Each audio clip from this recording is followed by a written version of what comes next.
الحمد لله رب العالمين والصلاة والسلام على سيد الأنبياء والمرسلين وعلى آله وصحبه أجمعين ثم أما بعد السلام عليكم ورحمة الله وبركاته।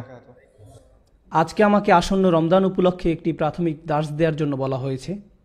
বলা বাহুল্য যে আমরা সবাই রমজান আসছে এটা নিয়ে বেশ উৎফুল্ল এবং আমি দোয়া করি যে আল্লাহ আমাদেরকে আবার এই মাসটি প্রত্যক্ষ করার সৌভাগ্য দান করুন এবং এই মাসের আগে এবং মাস চলাকালীন সকল ইবাদত যেন আল্লাহ কবুল করে নেন। এবং আরও দোয়া করি যে আমাদের সবাই এবং আমাদের পরিবারের সকলে যেন এই বছরের লাইলাতুল কদরটা পাই ইনশাআল্লাহ। আমি আজকে আপনাদের সাথে কোরআনে কিভাবে রমজান নিয়ে আলোচনা করেছে তা আলোকপাত করতে চাই। কিছু বিষয় আমাদের সকলেরই জানা উচিত। আল্লাহ রমজান সম্পর্কে কোরআনে শুধুমাত্র একবার বলেছেন। আল্লাহ তাকওয়ার ব্যাপারে অনেকবার বলেছেন, আখিরাতের ব্যাপারে অনেকবার বলেছেন, বিভিন্ন নবীদের সম্পর্কে অনেকবার বলেছেন, আল্লাহ বিভিন্ন বিধিবিধান সম্পর্কে অনেকবার বলেছেন। কিন্তু যখন রমজানের কথা আসছে শুধু এক জায়গায় বলা হয়েছে, এর কোনো পুনরাবৃত্তি হয়নি, আর কোনো জায়গায় বলা হয়নি, শুধু বলা হয়েছে সূরা বাকারাতে। কিন্তু বাকারার কোন জায়গায় এটি বলা হয়েছে সেটি জানাটা খুব গুরুত্বপূর্ণ। আপনারা জানেন সূরা বাকারার প্রথম অংশে আল্লাহ সেই কারণগুলো বলেছেন যে কারণে বনী ইসরাইল আল্লাহর অনুগ্রহ থেকে বঞ্চিত হয়েছে, তাদের ভুলগুলো। আল্লাহ এগুলোর পুরো তালিকা দিয়েছেন সূরা বাকারাতে। সেই তালিকার শেষে গিয়ে আল্লাহ ইব্রাহিম আলাইসাল্লাম সম্পর্কে বলেছেন। কেন? কারণ ইব্রাহিম আলাইসাল্লাম হচ্ছেন আরব এবং ইয়াহুদিদের মাঝে যোগসূত্র। কেন তিনি এই দুটোর মাঝখানে সেতু? কারণ আরবরা হচ্ছে ইসমাইল আলাইসাল্লামের সন্তান আর ইহুদিরা হচ্ছে ইসাক আলাইসাল্লামের সন্তান। তাদের মাঝের একমাত্র লিঙ্কটা হচ্ছে তাদের পূর্বপুরুষ ইব্রাহিম আলাইসাল্লাম। তাদেরকে ইব্রাহিম আলাইসাল্লামের কথা স্মরণ করিয়ে দেওয়া হচ্ছে কারণ তারা বলেছে যে তারা শুধু এমন কোনো নবীকেই মেনে নিবে যার পূর্বপুরুষ তাদেরও পূর্বপুরুষ, এবং তাদের পূর্বপুরুষ বলতে তারা শুধুমাত্র ইসাক আলাইসাল্লামকে বোঝাচ্ছে। আর আল্লাহ তাদেরকে মনে করিয়ে দিচ্ছেন যে কেন তোমরা ইসাক আলাইসাল্লামের সন্তানদের প্রতি এত পক্ষপাত দেখাচ্ছ, আর কেন ইব্রাহিম আলাইসাল্লামের সন্তানদের তোমরা গুরুত্বই দিচ্ছ না। কারণ ইব্রাহিম আলাইসাল্লাম ইসমাইল আলাইসাল্লামেরও বাবা, আর সেই বংশ ধরে আসছেন মুহাম্মদ রাসূলুল্লাহ সাল্লাল্লাহু আলাইহি ওয়াসাল্লাম। অর্থাৎ মূল ধারণাটি হচ্ছে আল্লাহর নির্বাচিত উম্মাহ হচ্ছেন ইব্রাহিম আলাইসাল্লামের সন্তানেরা, এবং সেই সূত্র ধরেই প্রথমে তারা ছিল ইসহাক আলাইসাল্লামের সন্তান আর পরে তারা হলো ইসমাইল আলাইসাল্লামের সন্তানেরা। কিন্তু দিন শেষে তারা সবাইকে ইব্রাহিম আলাইসাল্লামের সন্তান, অর্থাৎ ওখানে কোনো পরিবর্তন হয়নি। এটা আসলে কোনো পরিবর্তনই নয়। তাই কেন তাদেরকে আর রিসালা দেয়া হবে না সেই কারণগুলো বলার পর তাদের কাছে ইব্রাহিম আলাইসাল্লামের উল্লেখ করা হচ্ছে। ইব্রাহিম আলাইসাল্লাম এবং ওনার সম্পর্কে যেই ঘটনাটি বলা হচ্ছে, وَإِذْ يَرْفَعُ إِبْرَاهِيمُ الْقَوَاعِدَ مِنَ الْبَيْتِ وَإِسْمَاعِيلُ رَبَّنَا تَقَبَّلْ مِنَّا إِنَّكَ أَنْتَ السَّمِيعُ الْعَلِيمُ। ইব্রাহিম আলাইহিস সালাম কাবা ঘরের ভিত্তি স্থাপন করলেন। সূরা বাকারার প্রথম অর্ধাংশে শেষে এসে এই সম্পর্কে একটু আভাস দিচ্ছেন। কেন এটি এত গুরুত্বপূর্ণ? এখানে আল্লাহ কাবা সম্পর্কে একটু আভাস দিচ্ছেন। এটা তৈরি হবার ইতিহাস। ইব্রাহিম আলাইহিস সালাম কাবা ঘরের ভিত্তি স্থাপন করলেন। এর কয়েক আয়াত পরে কি হয়েছে জানেন? আল্লাহ মুসলিমদেরকে নির্দেশ দিচ্ছেন তাদের আর মসজিদুল আকসার দিকে ফিরে নামাজ পড়ার দরকার নেই, তাদের মসজিদুল হারামের দিকে ফিরে নামাজ পড়তে হবে। কিন্তু কাবা ঘরের দিকে ফিরে নামাজ পড়তে হবে এ কথা বলার আগে তিনি বলেছেন ইব্রাহিম আলাইহিসসালাম হচ্ছেন সেই ব্যক্তি যিনি এটা বানিয়েছিলেন। কারণ ইয়াহুদি এবং আমরা মুসলিমরা ততদিন পর্যন্ত কোন দিকে ফিরে নামাজ পড়তাম? আল আকসা। ইহুদিরা যেদিকে ফিরে প্রার্থনা করত আমরাও সেই দিকে ফিরেই পড়তাম, একই দিকে, এই আয়াত আসা পর্যন্ত। এবং তারপরেই মুসলিমদেরকে নির্দেশ দেয়া হচ্ছে কাবার দিকে ফিরে নামাজ পড়তে। এখন আপনারা এটাও জানেন যে রাসূলুল্লাহ সাল্লাল্লাহু আলাইহি ওয়াসাল্লাম যখন মক্কা ছিলেন তখন একই সাথে কাবা এবং মসজিদুল আকসার দিকে ফিরে নামাজ পড়া যেত। কাবার এমন পাশে দাঁড়ানো যাতে কাবা এবং আকসা দুটোই আপনার সামনে থাকে, এটা সম্ভব ছিল। কিন্তু যখন মদিনাতে যাওয়া হলো তখন আর সেই সুযোগটা রইল না। হয় আপনাকে কাবার দিকে ফিরতে হবে আর অথবা কাবার দিকে পিঠ দিয়ে আকসার দিকে ফিরে নামাজ পড়তে হবে। আপনার পক্ষে এখন আর একসাথে দুই দিকে মুখ করা সম্ভব নয়। রাসূল সাল্লাল্লাহু আলাইহি ওয়াসাল্লাম যখন মক্কায় ছিলেন তখন তিনি একই সাথে দুই দিকে মুখ করতে সক্ষম ছিলেন, আর যখন তিনি মদিনায় গেলেন একদিকেই মুখ করা সম্ভব হলো এবং তিনি আকসার দিকে মুখ করছিলেন, এবং এটা ছিল ওনার জন্য বেশ পীড়াদায়ক। এই জিনিসটার উল্লেখ আল্লাহ কোরআনে করেছেন। যখন কোরআনে কিবলা পরিবর্তনের আয়াতটা আসলো, قد نرى تقلب وجهك في السماء فلنولينك قبلة ترضاها। নিশ্চয়ই আমি আকাশের দিকে তোমার মুখমণ্ডল উত্তোলন অবলোকন করেছি, তাই আমি তোমাকে ওই কিবলামুখী করাচ্ছি যা তুমি কামনা করছো। যাই হোক, আমি যেই পয়েন্টটা বলতে চাচ্ছি সেটা হলো একটা জাতির পরিচয় হয় তার রাজধানীর পরিচয়ে। আপনি যখন একটি জাতিতে পরিণত হবেন আপনার একটি রাজধানী থাকতে হবে। আর বিশেষত আপনি যদি একটি বড় জাতি হন, আপনার একটা বিশেষ রাজধানী থাকতে হবে, আর রাজধানী হচ্ছে এর পরিচয়। ধরুন কোনো একটি দেশের একটি শহর বা একটি গ্রাম কোনো শত্রু বাহিনীর হাতে পতন হলো, সেটা কিন্তু তেমন বড় ব্যাপার না। একটি দেশ পুরোপুরি পরাজিত হয় কখন? যখন কেউ তার রাজধানী দখল করে নেয়। আপনি যখন কারো রাজধানী দখল করে নেবেন, তখন ওই দেশের আর অস্তিত্ব নেই। একটি দেশের রাজধানী তার পরিচয় বহন করে। মুসলিমদের জন্য কিবলা আমাদের পরিচয়, এটা আমাদের রাজধানী। মক্কা হচ্ছে আমাদের ইসলামিক রাজধানী, আমরা ওই দিকে মুখ করি। যখন আল্লাহ এই দিক পরিবর্তন করে দিচ্ছেন, তখন তিনি আসলে আমাদের বাহ্যিক পরিচয়ের জিনিসটাই পরিবর্তন করে দিচ্ছেন। উনি আমাদের পরিচয় পরিবর্তন করে দিচ্ছেন। এখন মজার ব্যাপার হচ্ছে, আল্লাহ চাইলেন ইহুদি এবং মুসলিমদেরকে দুই জাতিতে আলাদা করতে, তাই উনি এর রাজধানী পরিবর্তন করে দিলেন। যেই মাত্র উনি আমাদের রাজধানী পরিবর্তন করলেন, আল্লাহ বললেন, ওয়াকাযালিকা জাআলনা উম্মাতান ওয়াসাতান, এইভাবে আমি তোমাদেরকে মধ্যম জাতিতে পরিণত করলাম। উনি আমাদেরকে একটি নতুন জাতি হিসাবে পরিচিত করালেন, কারণ এখন আমাদের নিজস্ব রাজধানী আছে। আর একটা জিনিস আমাদের জানা দরকার, যেটা আমি যেই জায়গা থেকে এসেছি সেটা একটা অসাধারণ আলোচনা, যেখানে ইহুদি এবং খ্রিস্টানদের সাথে আমার অনেক কথা হয়। আল্লাহ কোরআনে উল্লেখ করেছেন যে এই কিবলা পরিবর্তনের ব্যাপারটি ইহুদিরা পছন্দ করেনি। প্রশ্ন আসে, কেন তারা এটি পছন্দ করলো না? আপনাদের কারো কি নন মুসলিম বন্ধু আছে? যদি থেকে থাকে তাহলে হয়তো আপনাদের ইহুদি, খ্রিস্টান, হিন্দু বা বৌদ্ধ বন্ধু আছে। আপনি কোন দিকে মুখ করে নামাজ পড়লেন তাতে কি তাদের কিছু এসে যায়? এটা তাদের জন্য কোনো চিন্তার বিষয় নয়। যদি ইহুদিরা ভিন্ন ধর্মের হতো, তারা ভিন্ন ধর্ম, সেক্ষেত্রে মুসলিমরা কিবলার দিক মুখ করে ফিরে নামাজ পড়ুক বা অন্য দিকে ফিরে নামাজ পড়ুক, তাতে তাদের কি আসে যায়? তারা আকসার দিকে মুখ করে পড়ুক আর নাই পড়ুক। কিন্তু আল্লাহ বলছেন, সায়াকুলুস সুফাহাউ মিনান নাস মা ওয়াল্লাহুম আন কিবলাতিহিম আল্লাতী কানু, তাদের মাঝে বোকা লোকেরা বলবে, কেন তারা তাদের মুখ ফিরিয়ে নিল? কি জন্য তারা যেটাকে একসময় কিবলা মনে করত তার থেকে মুখ ফিরিয়ে নিয়েছে? কেন তারা দিক পরিবর্তন করলো? অন্য কথায় বলা যায়, তারা এতে অপমানিত বোধ করেছিল। মদিনার ইহুদিরা অপমান বোধ করেছিল। কেন তারা অপমান বোধ করলো? কেননা তারা ভিতরে ভিতরে ঠিক বুঝতো যে যতক্ষণ তারা আকসার দিকে মুখ ফিরবে, ততক্ষণ পর্যন্ত ওটাই রাজধানী থাকবে এবং তারাও আল্লাহর নির্বাচিত লোকদের অন্তর্ভুক্ত থাকবে। কিন্তু যেই মাত্র দিক পরিবর্তন হচ্ছে, তখন তারা বুঝতে পারলো যে আগে যা আমাদের রাজধানী ছিল সেটা রাজধানী হিসাবে স্বীকৃত নয়, আমাদেরকে নতুন রাজধানী গ্রহণ করতে হবে। এর অর্থ আমাদেরকে এখন ইব্রাহিম আলাইহিস সালামের অন্য সন্তান ইসমাইলের বংশধরদেরকেও স্বীকার করতে হবে। আমরা আর আমাদের নিজস্ব পরিচয় ধরে রাখতে পারবো না। আল্লাহর দৃষ্টিতে আমাদের উচ্চ আসন আর নেই। এটা দিয়েই প্রমাণিত হয় যে তারাও রাসূলুল্লাহ সাল্লাল্লাহু আলাইহি সাল্লামকে রসুল বলে বিশ্বাস করত। তারা জানতো যে উনি আল্লাহ রসুল এবং তারা অপমানিত বোধ করছিল। আর এভাবে অপমানিত হয়েই তারা প্রমাণ করলো যে মনের গভীরে তারা মুহাম্মদ সাল্লাল্লাহু আলাইহি সাল্লামকে আল্লাহ রসুল হিসাবে মানে, কিন্তু তা সত্ত্বেও স্বীকার করবে না। এবং সেই কারণেই তাদের বোকা বলা হচ্ছে। বোকা লোকেরা তাদের গোপন মনোভাব ফাঁস করে দিচ্ছে তাদের আচরণ দিয়েই। আর তাই আল্লাহ বলছেন, বোকা লোকেরা জিজ্ঞেস করবে, কেন তোমরা কিবলা ফিরিয়ে নিচ্ছ? অর্থাৎ প্রথম যেই জিনিসটা আমাদের উম্মাহ হিসেবে আলাদা করেছে তা হলো কিবলা পরিবর্তন। ও আরেকটি কথা, তখন পর্যন্ত আমরা সেই সব দিনেই রোজা রাখতাম যেদিন ইহুদিরা রোজা রাখত। আর এই 5 ওয়াক্ত নামাজের বিধান আসার আগ পর্যন্ত ইহুদিরা যেই সময় নামাজ পড়তো, আমরাও সেই সময়ে নামাজ পড়তাম। কেন? কারণ সেটা ছিল মুসা আলাইহিস সালামের শরিয়া। যতক্ষণ পর্যন্ত নতুন শরিয়া আসেনি, যেটা আগে থেকেই ছিল, আমরা সেটাই অনুসরণ করতাম।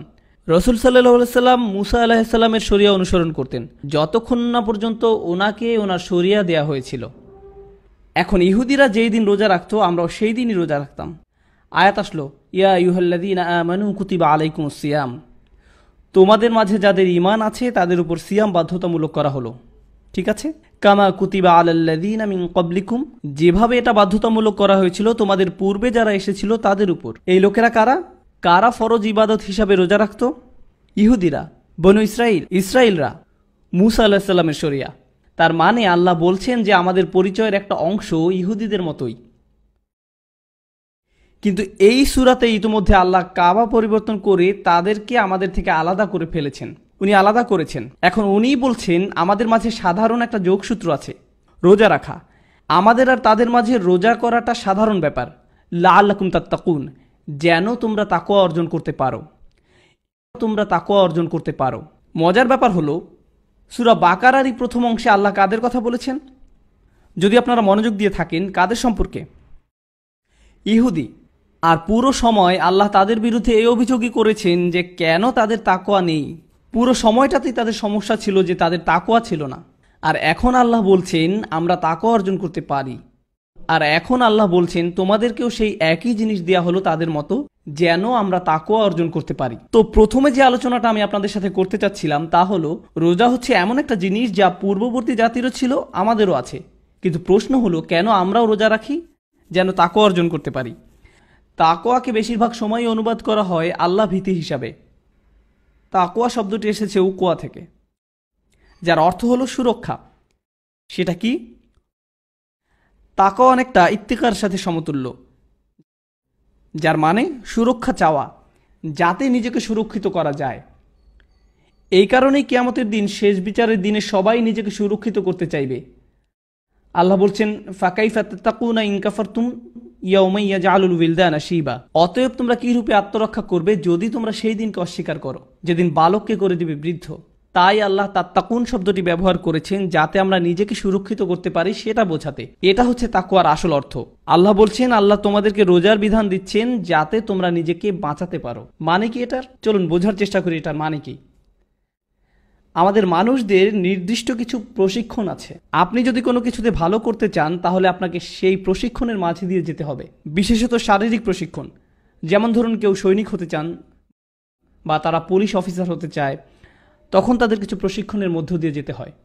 আর তাদের শরীরের সাথে তা অভ্যস্ত হতে শুরু করে। যেমন প্রথম দিকে খুব কঠিন থাকে ব্যাপারটা, আস্তে আস্তে সেটা তাদের জন্য সহজ হয়ে যায়। এই যে প্রশিক্ষণের ধারণাটি, যেটা আপনাকে শেখায় কিভাবে কঠিন পরিস্থিতিতে টিকে থাকতে হবে। ও আরেকটি কথা, এই প্রশিক্ষণকালীন সময়ের অনুশীলনগুলো তুলনামূলক সোজা। যেমন ধরুন, যখন কোনো অগ্নি নির্বাপন কর্মীকে প্রশিক্ষণ দেওয়া হয়, তারা আগুন ধরায় ঠিকই, কিভাবে নেভাতে হবে সেটা শেখানোর জন্য, কিন্তু সেই আগুনটা থাকে নিয়ন্ত্রিত। আসল পরিস্থিতিতে যেরূপ আগুন লাগে, এটা সেরূপ নয়, এটা নিয়ন্ত্রিত। তাই ব্যাপারটা অনেকটা সহজ। তারা হয়তো আপনাকে বিল্ডিংয়ের উপর থেকে লাফ দিয়ে পড়তে বলবে, কিন্তু সেটা অনেকটা সহজ, এটা বাস্তবের মতো নয়। একই ঘটনা রোজার ক্ষেত্রেও ঘটে। রোজা রাখা অবস্থায় আপনি প্রতিনিয়ত কিছু অনুভব করেন, তাই না? বিশেষত কাতারে কিংবা এরকম মরু অঞ্চলে আপনি প্রতিনিয়ত তৃষ্ণা অনুভব করেন, আপনি প্রতিনিয়ত ক্ষুধা অনুভব করেন। এমন একটি মিনিট যায় না যখন আপনি এরকম অনুভব করেন না। আপনার গলা আপনার সাথে যুদ্ধ শুরু করে, আপনার কণ্ঠনালী যেন চিৎকার করে আপনার কাছে পানি পানি পানি বলে। আপনি পছন্দ করেন বা না করেন, আপনার গলা আপনার কাছে মিনতি শুরু করে। আর আপনি আপনার গলাকে ধমক দিয়ে বলেন, ভাই চুপ করো, এখনও মাগরিবের সময় হয়নি। আপনার পেট আপনার সাথে কথা বলতে শুরু করে, অনেক সময় বেশ জোরেই কথা বলে, এই কি হচ্ছে উপরে, খাদ্যের যোগান বন্ধ কেন? অনেক সময় অনেক জোরেই কথা বলে। আর আপনি বলেন, হেই এখনও ফজর, আর তুমি এখনই চিৎকার শুরু করে দিলে। আপনি নিজেই নিজের সাথে কথা বলতে থাকেন। কিন্তু আসলে জানেন কি হচ্ছে? আপনি যখন রোজা রাখেন, আপনার ভিতরে একটি শরীরবৃত্তীয় যুদ্ধ হয়। আপনার গলা আপনার বিরুদ্ধে থাকে, আপনার পেট আপনার বিরুদ্ধে থাকে, আপনার শরীর দুর্বল হয়ে যায় এবং আপনার কাছে মিনতি করে, দয়া করে আল্লাহর অবাধ্য হও। আর আপনি সারাদিন রোজা করেন আপনার শরীরের বিরুদ্ধে যুদ্ধ করে, আর বলেন, না না, আমার অন্তর আল্লাহর কাছে সমর্পণ করেছি, তাই আমার পুরো শরীর যদি কিছু চায়ও আমি তাকে সেটা দিব না। আপনি আপনার অন্তরকে, আপনার শরীরকে নিয়ন্ত্রণ করার প্রশিক্ষণ দেন। যখন আপনি রোজা রাখেন আপনি এটাই করেন। আমিও এটাই করি যখন রোজা রাখি। কেন এটা গুরুত্বপূর্ণ? এটার মূল উদ্দেশ্য কি? কারণ যখন রোজা শেষ হয়ে যাবে, আপনার অন্তর তখন আপনার শরীরকে নিয়ন্ত্রণ করার জন্য তৈরি হবার কথা। তাই আপনি যেটা ইচ্ছা সেটা খাবেন না, যেখানে ইচ্ছা সেখানে যাবেন না, যেদিকে ইচ্ছা সেদিকে তাকাবেন না। কারণ এই সব আকাঙ্ক্ষাগুলো কার? আপনার শরীরের। কিন্তু আপনি যখন রোজা করেন তখন কে অনেক শক্ত হয়? আপনার অন্তর শক্ত হয় আর আপনার শরীর দুর্বল হয়। ইন্না যালিকা মিন তাকওয়াল কুলুব। অন্তর হচ্ছে তাকওয়ার বাসস্থান। আপনি যখন আপনার শরীরকে দুর্বল করছেন, তখন আপনি আপনার অন্তরকে শক্ত করছেন। আপনি বিভিন্ন কাজ থেকে নিজেকে বিরত রাখতে শিখছেন। তাই আমার প্রিয় তরুণ প্রজন্ম, যদি আপনি রোজা রেখে বাসায় আছেন আর বসে বসে সিনেমা দেখছেন, তাহলে আপনি আসলে রোজা রাখছেন না। আপনি রোজা রাখছেন না, কারণ আপনার অন্তর এখন আপনার ভুল আকাঙ্ক্ষাগুলোর কাছে হার স্বীকার করছে। রোজা রাখার এই অনুশীলনটার উদ্দেশ্যই হলো যে আপনি প্রতিনিয়ত মনে করবেন যে যেভাবে আমি আমার ক্ষুধা তৃষ্ণার বিরুদ্ধে যুদ্ধ করেছি, আমাকে আমার চোখের আকাঙ্ক্ষার বিরুদ্ধে লড়তে হবে, আমাকে আমার মুখের বিরুদ্ধেও লড়তে হবে, আমাকে আমার জিহ্বার বিরুদ্ধে লড়তে হবে, আমাকে আমার আকাঙ্ক্ষার বিরুদ্ধে লড়তে হবে, আমাকে আমার হরমোনের বিরুদ্ধেও লড়তে হবে, আমাকে এখন আমার সব কিছুর বিরুদ্ধেই লড়তে হবে। এর মাঝে দৃশ্যমান তা হলো খাওয়া আর পান করা থেকে বিরত থাকা। কিন্তু আর সব কিছুই রোজার মাঝে আছে, লাআল্লাকুম তাত্তাকুন। আশা করা যায় তোমরা আল্লাহ ভীরু হতে পারবে। এই জিনিসটাই যদি আমাদের মনে না থাকে তাহলে বনি ইসরায়েলের সাথে আমাদের আর কোনো পার্থক্য থাকছে না। তারাও রোজা রাখত, কিন্তু তাদের মাঝে কি ছিল না? তাদের তাকওয়া ছিল না। আপনি যদি এটাই ভুলে যান যে কেন আপনি রোজা রাখছেন, তাহলে আপনি তাই করছেন যা বনি ইসরায়েলরা করত। আল্লাহ আপনাকে বলছেন কুতিবা আলাইকুম আসিয়াম, আলাইকুম মুকদ্দাম, বলা হয় জার মাজরুর মুকদ্দাম, বিশেষত তোমাদের উপর, এখন তোমাদের পালা। আমি তোমাদের তাই দিচ্ছি যা আগের প্রজন্মের ওদেরকেও দিয়েছিলাম। তারা এর থেকে কোনো উপকার পায়নি, তারা তাকওয়া অর্জন করতে ব্যর্থ হয়েছে। আল্লাহ এটাই বলছেন। যখন আমাদের উপর রোজা ফরজ করেছেন এটাই বলছেন। মানুষ যখন রোজার কথা চিন্তা করেন তখন কোন জিনিসটা প্রথম তাদের মাথায় আসে? ইফতারের কথা। তারা ইফতারের কথা চিন্তা করে। রোজা হচ্ছে বাস্তব জীবন মোকাবেলা করার জন্য আপনার প্রশিক্ষণ। যখন প্রশিক্ষণ চলে সেটা অনেক সহজ থাকে, যেমন নিয়ন্ত্রিত আগুন, নিয়ন্ত্রিত পরিস্থিতি। আল্লাহ কি করছেন? আল্লাহ কি রমজানের রোজাকে সহজ করেননি? কারণ উনি শয়তানকে বন্দী করে রাখেন, আমাদের থেকে দূরে সরিয়ে রাখেন না। উনি আমাদের কাজ সহজ করে দেন যাতে আপনার অন্তর নিজেকে নিয়ন্ত্রণ করার একটা সুযোগ পায়। যেই মাত্র রমজান শেষ হয়, ঈদ মুবারক, বলুন তো কি হবে? শয়তান মুক্ত। আর আসল যুদ্ধ শুরু হয় তখন। এতদিন ধরে যে প্রশিক্ষণ নিলেন সেটা এখন কাজে দিবে। কিন্তু যদি আপনি নিজেকে ঠিকমতো প্রশিক্ষিত না করেন, দেখো এখন শুধু তরুণ প্রজন্মকে সাহায্য করার জন্য বলছি, কেউ যখন আর্মিতে যোগ দিতে চায় তাকে শারীরিক প্রশিক্ষণের মধ্য দিয়ে যেতে হয়। তারা তাকে কোনো দেয়ালের উপর দিয়ে লাফ দিতে বলে অথবা দেয়াল বেয়ে উঠে অন্যদিকে যেতে বলে। এখন ধরুন দুইজন লোক মিলিটারিতে যোগ দেবার পর প্রশিক্ষণ নিচ্ছে, একজন দেয়ালের উপর দিয়ে লাফিয়ে গেল, আরেকজন পাশ দিয়ে হেঁটে ওই পাশে গেল। ধরা যাক এই কাজ তাদেরকে 10 বার করতে হবে, একজন 10 বার লাফিয়ে গেল, অন্যজন 10 বারই অন্য পাশ দিয়ে ঘুরে গেল। এখন তারা যখন আসল রণক্ষেত্রে যাবে এবং তাদের একটি দেয়াল ডিঙাতে হবে, কে যেতে পারবে আর কে পারবে না? বোঝা গেল? তার দুজনই বলতে পারে যে আমি তো আমার কাজ শেষ করেছি। সবাই তাই চায় ফিনিশ লাইনে পৌঁছাতে। আপনিও রোজা রাখবেন, আপনার ভাইও রোজা রাখবে, কিন্তু আপনাদের দুজনের রোজা সমান হবে না, এক হবে না। যে ছেলেটি সত্যিই নিজেকে প্রশিক্ষিত করেছিল আর যে তা করেনি, তারা কি একই ফল পাবে? এখন চলুন সামনে আগাই। আল্লাহ বলছেন আইয়ামাম মাদুদাত, আইয়ামাম মাদুদাত, তার মানে অল্প কিছুদিন। জানেন এর মানে কি? যে আয়াতটি সম্পর্কে আলোচনা করলাম সেটা রমজানের আয়াত নয়, এখনো রমজানের কথা আসেনি। মাদুদাত শব্দটি দিয়ে বোঝায় জাম্মুকিল্লাহ, যার মানে হলো 10-এর নিচে, এর মানে 9 বা তারও কম। এর মানে এই আয়াতটি আগেকার যে রোজা ছিল সেটার কথা বলছে।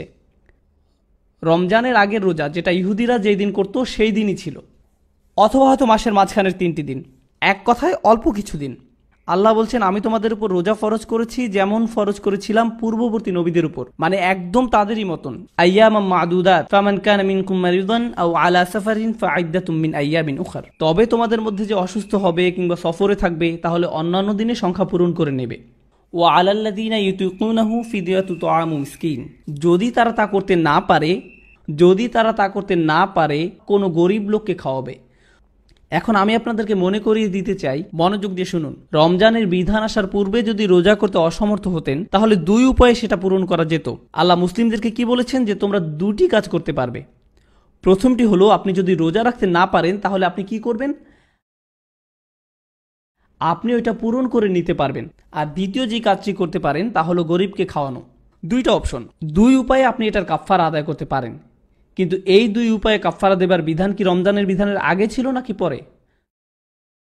না, এটা রমজান আসার পূর্বে ছিল। এই আয়াত রমজান সম্পর্কিত নয়। এই আয়াত হচ্ছে মুসলিমরা এখনো রমজান সম্পর্কে জানেই না।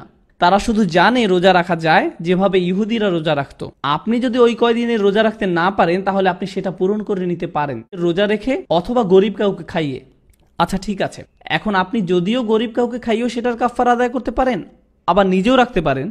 কিন্তু আপনি যদি নিজে রাখেন সেটাই আপনার জন্য ভালো। যদিও আমি 2টা পথই খোলা রেখেছি, কিন্তু তুমি নিজে করতে পারলেই সবচেয়ে ভালো। কিন্তু আপনি যদি গরিব খাইয়েও সেটা পূরণ করেন তাতে কোনো দোষ নেই।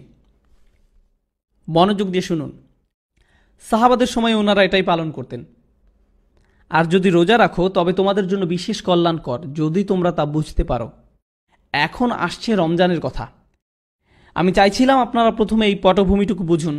যখন মুসলিমরা প্রথম রোজার কথা শুনল, সাহাবারা রাদিয়াল্লাহু তাআলা আনহু যখন রোজার কথা জানতো, তা ছিল 10 দিনের কম সময়। এটা হলো প্রথম কথা।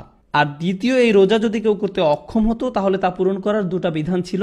আপনি যদি পারেন তাহলে সেটা নিজেই রেখে পূরণ করুন, কিন্তু আপনার জন্য আরেকটি বিধানও রয়ে গেছে। এখন আল্লাহ বলছেন শাহরু রমাদান, রোজার মাস। পরের আয়াত, এটি হচ্ছে কোরআনে রমজানের রোজা রাখা বিষয়ক একমাত্র আয়াত, একমাত্র এটি। আল্লাযী উনজিলা ফীহিল কুরআন। আগেও বলেছি, যখন মানুষ রমজানের কথা চিন্তা করে প্রথম কোন জিনিসটা তাদের মাথায় আসে? ইফতার, পাকোড়া, সামোসা। বাসায় যথেষ্ট কেচাপ আছে কিনা সেটা দেখতে হবে। আপনি অতিরিক্ত অনেক সোডা জাতীয় জিনিস কিনেন। মুসলিমরা আসলে রমজানের সময় ওজন কমায় না, বরং ওজন বাড়ায়। এটাই আমাদের নিয়ম। যখন আপনি রমজান মাসের কথা ভাবেন, প্রথম যে জিনিসটি আপনার মাথায় আসে তা হলো রোজা রাখা। আপনি যদি খাবারের কথা চিন্তা নাও করেন, আপনারা বলেন ভাই এই বছর রমজান তো গরমের মাঝে, কি যে হবে, আপনার মাথায় শুধু এই ধরনের চিন্তাই আসে। আল্লাহ কোরআনে বলছেন, প্রথম যেই জিনিসটা রমজান শব্দ শুনলেই আপনার চিন্তা করার কথা ছিল তা হলো শাহরু রমাদান আল্লাযী উনজিলা ফীহিল কুরআন।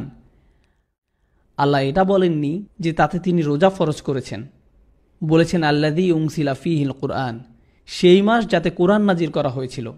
রমজান সেই মাস যাতে কোরআন নাজিল করা হয়েছিল। যেই কারণে রমজান একটি বিশেষ মাস, তা রোজা নয়। রমজান এই কারণেই বিশেষ, কারণ এই মাসে কোরআন নাজিল হয়েছিল।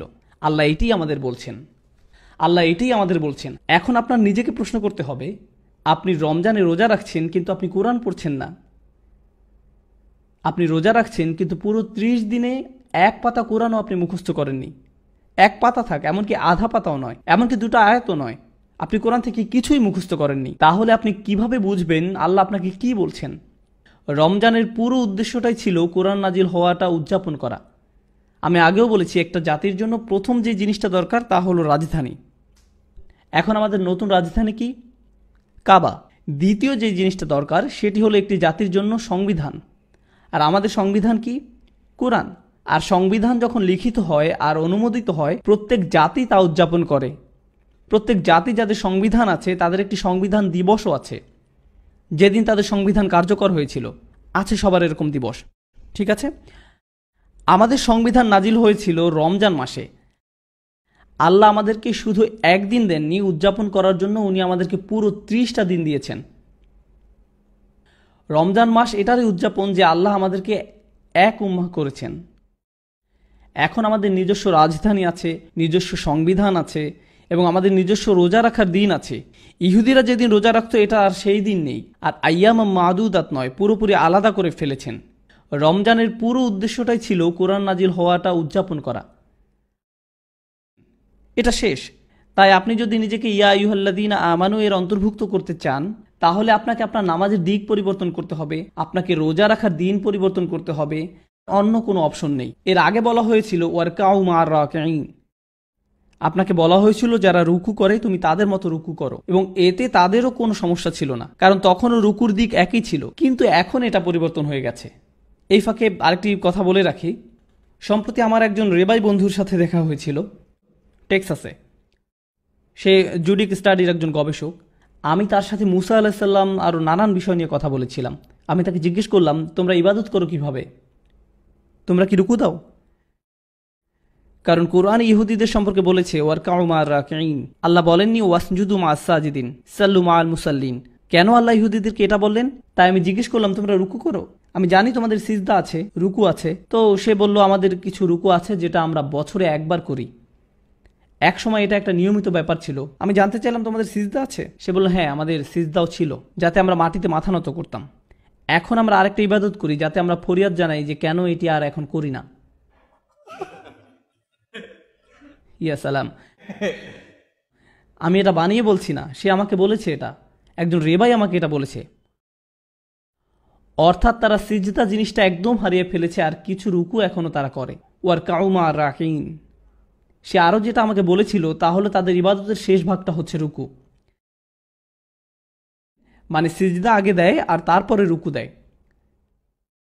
তার মানে তারা যদি সিজদা করে তাহলে আগে সিজদা করে তারপরে রুকুতে যায়। আল্লাহ মরিয়ম আলাইহিস সালামকে বলেছিলেন ওয়াসজুদি ওয়ারকাই, কারণ তাদের ইবাদতে সিজদা আগে আর রুকু পরে।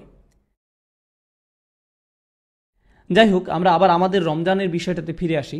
শাহরু রমাদান আল্লাযী উনজিলা ফীহিল কুরআন হুদাল লিন-নাস।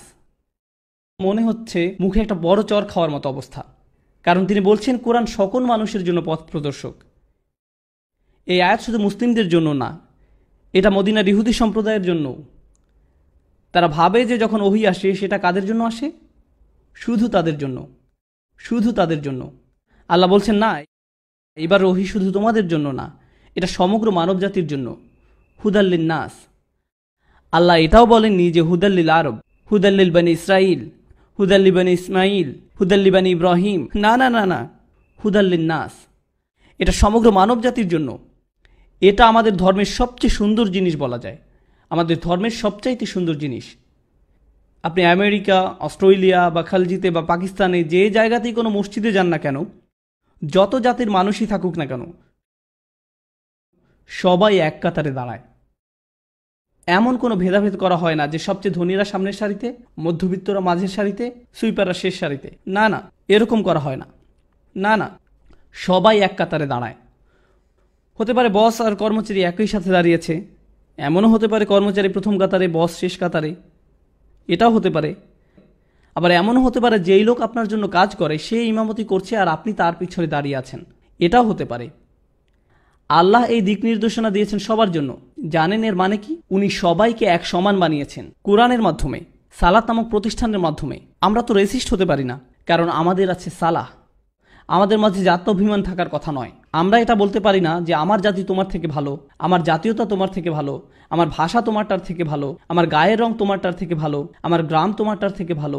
এরকম আমরা করতে পারি না। আর জানেন কখন এই জিনিসটা আমাদের আরও বেশি মনে পড়ার কথা? যখন আমরা নামাজে দাঁড়াই। যখন বিলাল রাদিয়াল্লাহু তাআলা আনহু, উসমান রাদিয়াল্লাহু তাআলা আনহুর পাশে দাঁড়ান, সেটা আমাদের মনে করিয়ে দেয় যে আমরা সমান। এটাই হুদাল্লিন নাস, এটার অর্থ এটাই। জানেন কেন আমি এগুলো বলছি? কারণ আমি মুসলিমদের মাঝে এই প্রবণতা দেখেছি, আমি মুসলিমদের মাঝে জাতীয়তাবাদ দেখেছি। আমি দেখেছি মুসলিমরা অন্য দেশীয়দেরকে নিয়ে তামাশা করে, অন্যদেরকে ছোট করে, তাদের সম্পর্কে বাজে কথা বলে, অন্যদের ভাষা নিয়ে বাজে কথা বলে। আরবরা নন আরবদের নিয়ে তামাশা করে, বাংলাদেশিরা পাকিস্তানিদেরকে নিয়ে করে, পাকিস্তানিরা আবার ভারতীয়দেরকে নিয়ে করে, ফিলিপিনোরা মালয়েশিয়ানদেরকে নিয়ে তামাশা করে। কি হচ্ছে আমাদের এসব? আমরা কি নামাজ পড়ি না? পড়ি না নামাজ? আমরা সালাত থেকে শিখছি না কিছু? আমরা কোরআন থেকেও কি কিছু শিখছি না? আমি বলেছি আপনাদের আগেও যে আমাদের শুধু খোসাটাই আছে, ওই অনেকটা ভিতরে ডিম নেই, শুধু খোসা আছে, এরকম অবস্থা। আমাদের ইসলাম অনেক সময় এরকম, আপনাকে দেখতে মুসলিম মনে হয়, মুসলিমরা যেমন কথা বলে আপনি সেরকম কথা বলেন, কিন্তু আপনার হৃদয়ের ভিতরে আপনার দ্বীনের জন্য কোনো ভালোবাসা নেই। এখানে যারা বসে আছেন সবাই এই মুহূর্তে এখানে ভিন্ন সংস্কৃতির অনেকে বসে আছেন। এটি একটি আন্তর্জাতিক সমাবেশ বলা যায়, এই মুহূর্তে এটাকে জাতিসংঘও বলা যেতে পারে। একটা কথা বলি, আমি আপনার নাম জানি না, কেউ কেউ হয়তো আমার নাম জানেন, কিন্তু আমি কারো নাম জানি না। কিন্তু জানি আমাদের মাঝে এমন একটা সম্পর্ক আছে যা রক্তের সম্পর্কের চেয়েও গাঢ়। শুধুমাত্র আমরা সবাই লা ইলাহা ইল্লাল্লাহ বলি, এই কারণে এটি রক্তের থেকেও গাঢ়। শুধুমাত্র এই কারণে এই কোরআন আমাদেরকে এক সুতায় গাঁথে। এবং এই কথাটা ইহুদিদেরকেও বলা হয়েছিল। কেন জানেন? কারণ ওরা বিশ্বাস করত তারা বিশেষ, বাকি সবাই সেকেন্ড ক্লাস, তারা প্রথম সারির, বাকি সবাই সাধারণ, আর তারা হচ্ছে আল্লাহর নির্বাচিত বিশেষ জাতি। আল্লাহ বলছেন যে কেউ কোরআনের একজন অনুসারী হতে পারে। হুদাল্লিন নাস, সমগ্র মানব জাতির জন্য খোলা দাওয়াত। এর মধ্য দিয়ে সমাপ্তি ঘটে সব ধরনের বর্ণ বৈষম্য, জাতীয়তাবাদ, গোত্রবাদ, এই সব কিছু দূর করে দেয়। সুবহানাল্লাহ, কি চমৎকার একটি দিন, কি চমৎকার ব্যাপার। এমনকি আমেরিকাতেও আমি বলতে পারবো যে একই এলাকার মাঝে কালোদের জন্য আলাদা গির্জা আছে, স্প্যানিশদের আলাদা গির্জা, গ্রিকদের আলাদা গির্জা, এমনকি ব্রুকলিনের মতো জায়গাতেও ভিন্ন ভিন্ন জাতির ভিন্ন ভিন্ন গির্জা আছে। আর আপনি একটা মসজিদে ঢুকে দেখবেন, দেখে মনে হবে সেখানে আন্তর্জাতিক সম্মেলন চলছে। বিভিন্ন জাতির মানুষ সব এক সারিতে দাঁড়ানো, এমনকি তারা কেউ কারো ভাষাও জানে না, কিন্তু তারা একসাথে নামাজ পড়ছে। কুরআনও আমাদেরকে একীভূত করে যখন আমরা সালাতে দাঁড়াই। কুরআন হুদাল্লিন নাস ওয়া বাইয়িনাতিম মিনাল হুদা, সুস্পষ্ট পথ নির্দেশ আর অন্যায় ও ন্যায়ের মাঝে পার্থক্য বিধানকারী। এই আয়াতটা তো রমজান নিয়ে হওয়ার কথা ছিল, তাই না? আন্নাহা বাদাআত বিকালিমাত শাহরু রমাদান, আয়াতটি শুরুই হয়েছে শাহরু রমাদান দিয়ে। অথচ এখন পর্যন্ত আল্লাহ কি বলেছেন? এই মাসে কুরআন নাজিল হয়েছিল, যা আল্লাহর তরফ থেকে পথ প্রদর্শক। মানে হচ্ছে এই নির্দেশনাগুলো এক একটি আশ্চর্য ব্যাপার। ওয়াবাইয়িনাতিম মিনাল হুদা ওয়াল ফুরকান, সুস্পষ্ট পথ নির্দেশ আর ন্যায় ও অন্যায়ের মাঝে পার্থক্য বিধানকারী। এতক্ষণ পর্যন্ত আল্লাহ রমজান নিয়ে একটি কথাও বলেননি, শুধু কোরআন। আয়াতের অর্ধেকের বেশি অংশের আলোচনা কোরআন নিয়ে। কেন তিনি এরকম করলেন? কারণ উনি এটা নিশ্চিত করতে চাচ্ছেন যে কোনো মুসলিম যেন এটা ভুলে না যায় যে রমজান হচ্ছে কোরআনেরই মাস। রমজান কোরআনেরই মাস, এটা হচ্ছে এই আশ্চর্য কিতাবের মাস। আমি বলেছিলাম আমি বন্ধুত্ব করেছিলাম কার সাথে? এক ইয়াহুদি ধর্মগুরুর সাথে। আরেকটা মজার ঘটনা বলি রাবাইদের সম্পর্কে। কোন নবীকে তারা সবচেয়ে বেশি ভালোবাসেন? স্বাভাবিকভাবেই মুসা আলাহিসাল্লামকে। আমরা দুজন সবসময় মুসা আলাহিসাল্লামকে নিয়েই কথা বলি। আমরা সব ব্যাপারেই মতভেদ করি। আমি তাকে অপদস্থ করার জন্য এমনটা করি না, আমি তার অবস্থানটা বোঝার জন্য তার সাথে কথা বলেছি। আমি বনি ইসরায়েল সম্পর্কে একজন বনি ইসরায়েলের মুখ থেকেই জানতে চাচ্ছিলাম। আমি সত্যিই জানতে আগ্রহী ছিলাম, কারণ কোরআনে তাদের সম্পর্কে এতবার বলা হয়েছে ইয়া বনি ইসরাইল। আমরা তাদের নবীদের সম্পর্কে এত শুনেছি যারা আমাদেরও নবী। তাই আমি জানতে চাই তারা কিভাবে চিন্তা করে। তাই আমরা মুসা আলাহিসাল্লাম সম্পর্কে কথা বলি। একবার আমি তাকে বললাম যে তুমি হয়তো জানো না কোরআনের একটি মিরাকেল হচ্ছে মুসা নামটি। মুসা নামটি আমি তার কাছে জানতে চাইলাম মুসা নামের অর্থ কী। হিব্রু ভাষায় তারা মুসা বলে না, বলে মুসে। যেমন তাওরাতুল মুসা, কিন্তু ওরা বলবে তাওরাতুল মুসে। তো আমি জানতে চাইলাম মুসে মানে কি। মু অক্ষরটি আরবি মা এর সমর্থক। মা মানে কি? পানি। যখনই আমরা মুসা আল্লাহ সাল্লামকে নিয়ে কথা বলি তো তাদের কাছে মুসা হচ্ছেন যিনি পানি থেকে এসেছেন। তার মানে হচ্ছে মুসা নামটি হিব্রু। মুসা নামটি হিব্রু। আমি তাকে বললাম মুসা নামটি হিব্রু নয়, এটা হিব্রু হতেই পারে না। সে বলল কেন নয়? মুসা আলাইহিস সালাম বনী ইসরায়েলদের মধ্যে থেকে এসেছেন, তাই এটা হিব্রুই হবে। তিনি কোথায় জন্মগ্রহণ করেছিলেন? সে বলল মিশরে। যখন তিনি বাচ্চা ছিলেন তখন তিনি কোথায় গিয়ে পড়েছিলেন শেষ পর্যন্ত? ফেরাউনের প্রাসাদে। কে ওনার দেখভাল করত? ফেরাউন, আসিয়া আলাইসাল্লাম। আর তখন মুসা আলাহিসাল্লামের আসল মা সেখানে কাজের লোক হিসেবে আসলো। যখন ধরুন কোথাও নতুন একটা বাচ্চা আছে, কে তার নামকরণ করবে? তার পালক পিতামাতা নাকি কাজের লোক? পালক পিতামাতা। আর পালক পিতামাতা কোন ভাষায় তার নামকরণ করবে? নিজেদের ভাষায় নাকি কাজের লোকের ভাষায়? যেখানে তারা সেই বাচ্চাকে রাজপুত্র হিসাবে গড়ে তোলার কথা চিন্তা করছে, তাহলে বাচ্চার নামকরণ কাজের লোকের ভাষায় হবে নাকি মালিকের ভাষায় হবে? মালিকের ভাষায়। আর মালিকের ভাষা হচ্ছে মিশরীয়, হিব্রু নয়। তাদের ভাষা ছিল মিশরীয়, সুতরাং তার নাম মিশরীয়, হিব্রু নয়। কিন্তু মিশরীয় ভাষার সমস্যা হচ্ছে সেটা হারিয়ে গেছে। রাসূলুল্লাহ সাল্লাল্লাহু আলাইহি ওয়াসাল্লাম যখন এসেছিলেন তখন ইজিপশিয়ান ভাষা মরে যাওয়ারও 3000 বছর হয়ে গেছে। কেউ ওই ভাষা জানতো না। তাই কেউ যদি রাসূল সাল্লাল্লাহু আলাইহি ওয়াসাল্লামের সময় জিজ্ঞাসা করতো মুসা নামের অর্থ কী, কেউ আপনাকে তা বলতে পারবে না। কেন? কারণ ইজিপশিয়ান ভাষা ইতিমধ্যে মরে গেছে। আমরা সৌভাগ্যবান ইজিপ্টোলজির কারণে। ওই ভাষাটা আবার পুনরুদ্ধার করা হয়েছে আর অনুবাদও করা হচ্ছে। হায়ারোগ্লিফিক্স যেটাকে বলে সেটা কিন্তু এখন অনুবাদ করা যায়। তাই এর সাহায্যে আমরা এখন মুসা নামের অর্থ বের করতে পারি। নামের অর্থ বের করার আগে আমি আপনাদেরকে কোরআনের একটি আয়াত বলি। মুসা আলাইহিস সালামকে প্রাসাদে আনা হলো। তার পালক মা তাকে কোলে নিয়ে ফেরাউনের কাছে নিয়ে গেলেন এবং বললেন, আসা আন ইয়ানফাআনা আও নাত্তাখিযাহু ওয়ালাদা। এই বাচ্চা আমাদের উপকারে আসতে পারে, অথবা আমরা তাকে সদ্য ভূমিষ্ঠ হিসাবে পালক নিতে পারি। আমরা তাকে সদ্য ভূমিষ্ঠ হিসাবে দত্তক নিতে পারি। ইজিপশিয়ান ভাষায় মুসা নামের অর্থ সদ্য ভূমিষ্ঠ। যখনই আমরা মুসা আলাইহিস সালামকে নিয়ে কথা বলি, সে ফেরাউনের কাছে আসলো আর বলল, আমরা হয়তো সদ্য ভূমিষ্ঠ হিসেবে তাকে দত্তক নিতে পারি, হয়তো আমরা তাকে মুসা হিসেবে দত্তক নিতে পারি। কুরআন মুসা আলাইহিস সালামের নাম ওয়ালাদান হিসাবে ইতিমধ্যেই অনুবাদ করে দিয়েছে। কুরআন ইজিপশিয়ান ভাষা জানতো যখন সেই ভাষা ইতিমধ্যেই মৃত। কুরআন নিখুঁতভাবে সেটা অনুবাদ করে দিয়েছে। আসিয়া রাদিয়াল্লাহু তাআলা আনহু ওনাকে মুসা নামে রেখেছিলেন। আর কুরআনে বলা হচ্ছে আমরা তাকে সদ্য ভূমিষ্ঠ হিসেবে দত্তক নিতে পারি। আও নাত্তাখিযাহু ওয়ালাদান, সুবহানাল্লাহ। আমি তাকে বললাম, আমাদের যা আছে তোমাদের তা নেই। সব ব্যাপারেই তার সাথে আমার দ্বিমত ছিল। আর এটা আমাদের পরিচয়েরই একটি অংশ যে আমরা ভিন্ন মত পোষণ করব। আমাদের কাবা, আমাদের রোজা রাখার দিন, নবী, সব কিছুতে। যাই হোক, আবার আমাদের আসল আলোচনায় ফিরে আসি। আল্লাহ এখন আমাদেরকে কত দিন দিলেন? 30 দিন। এখন আপনারা বলুন, আগে কি এর থেকে বেশি দিন ছিল নাকি কম দিন ছিল? কম ছিল।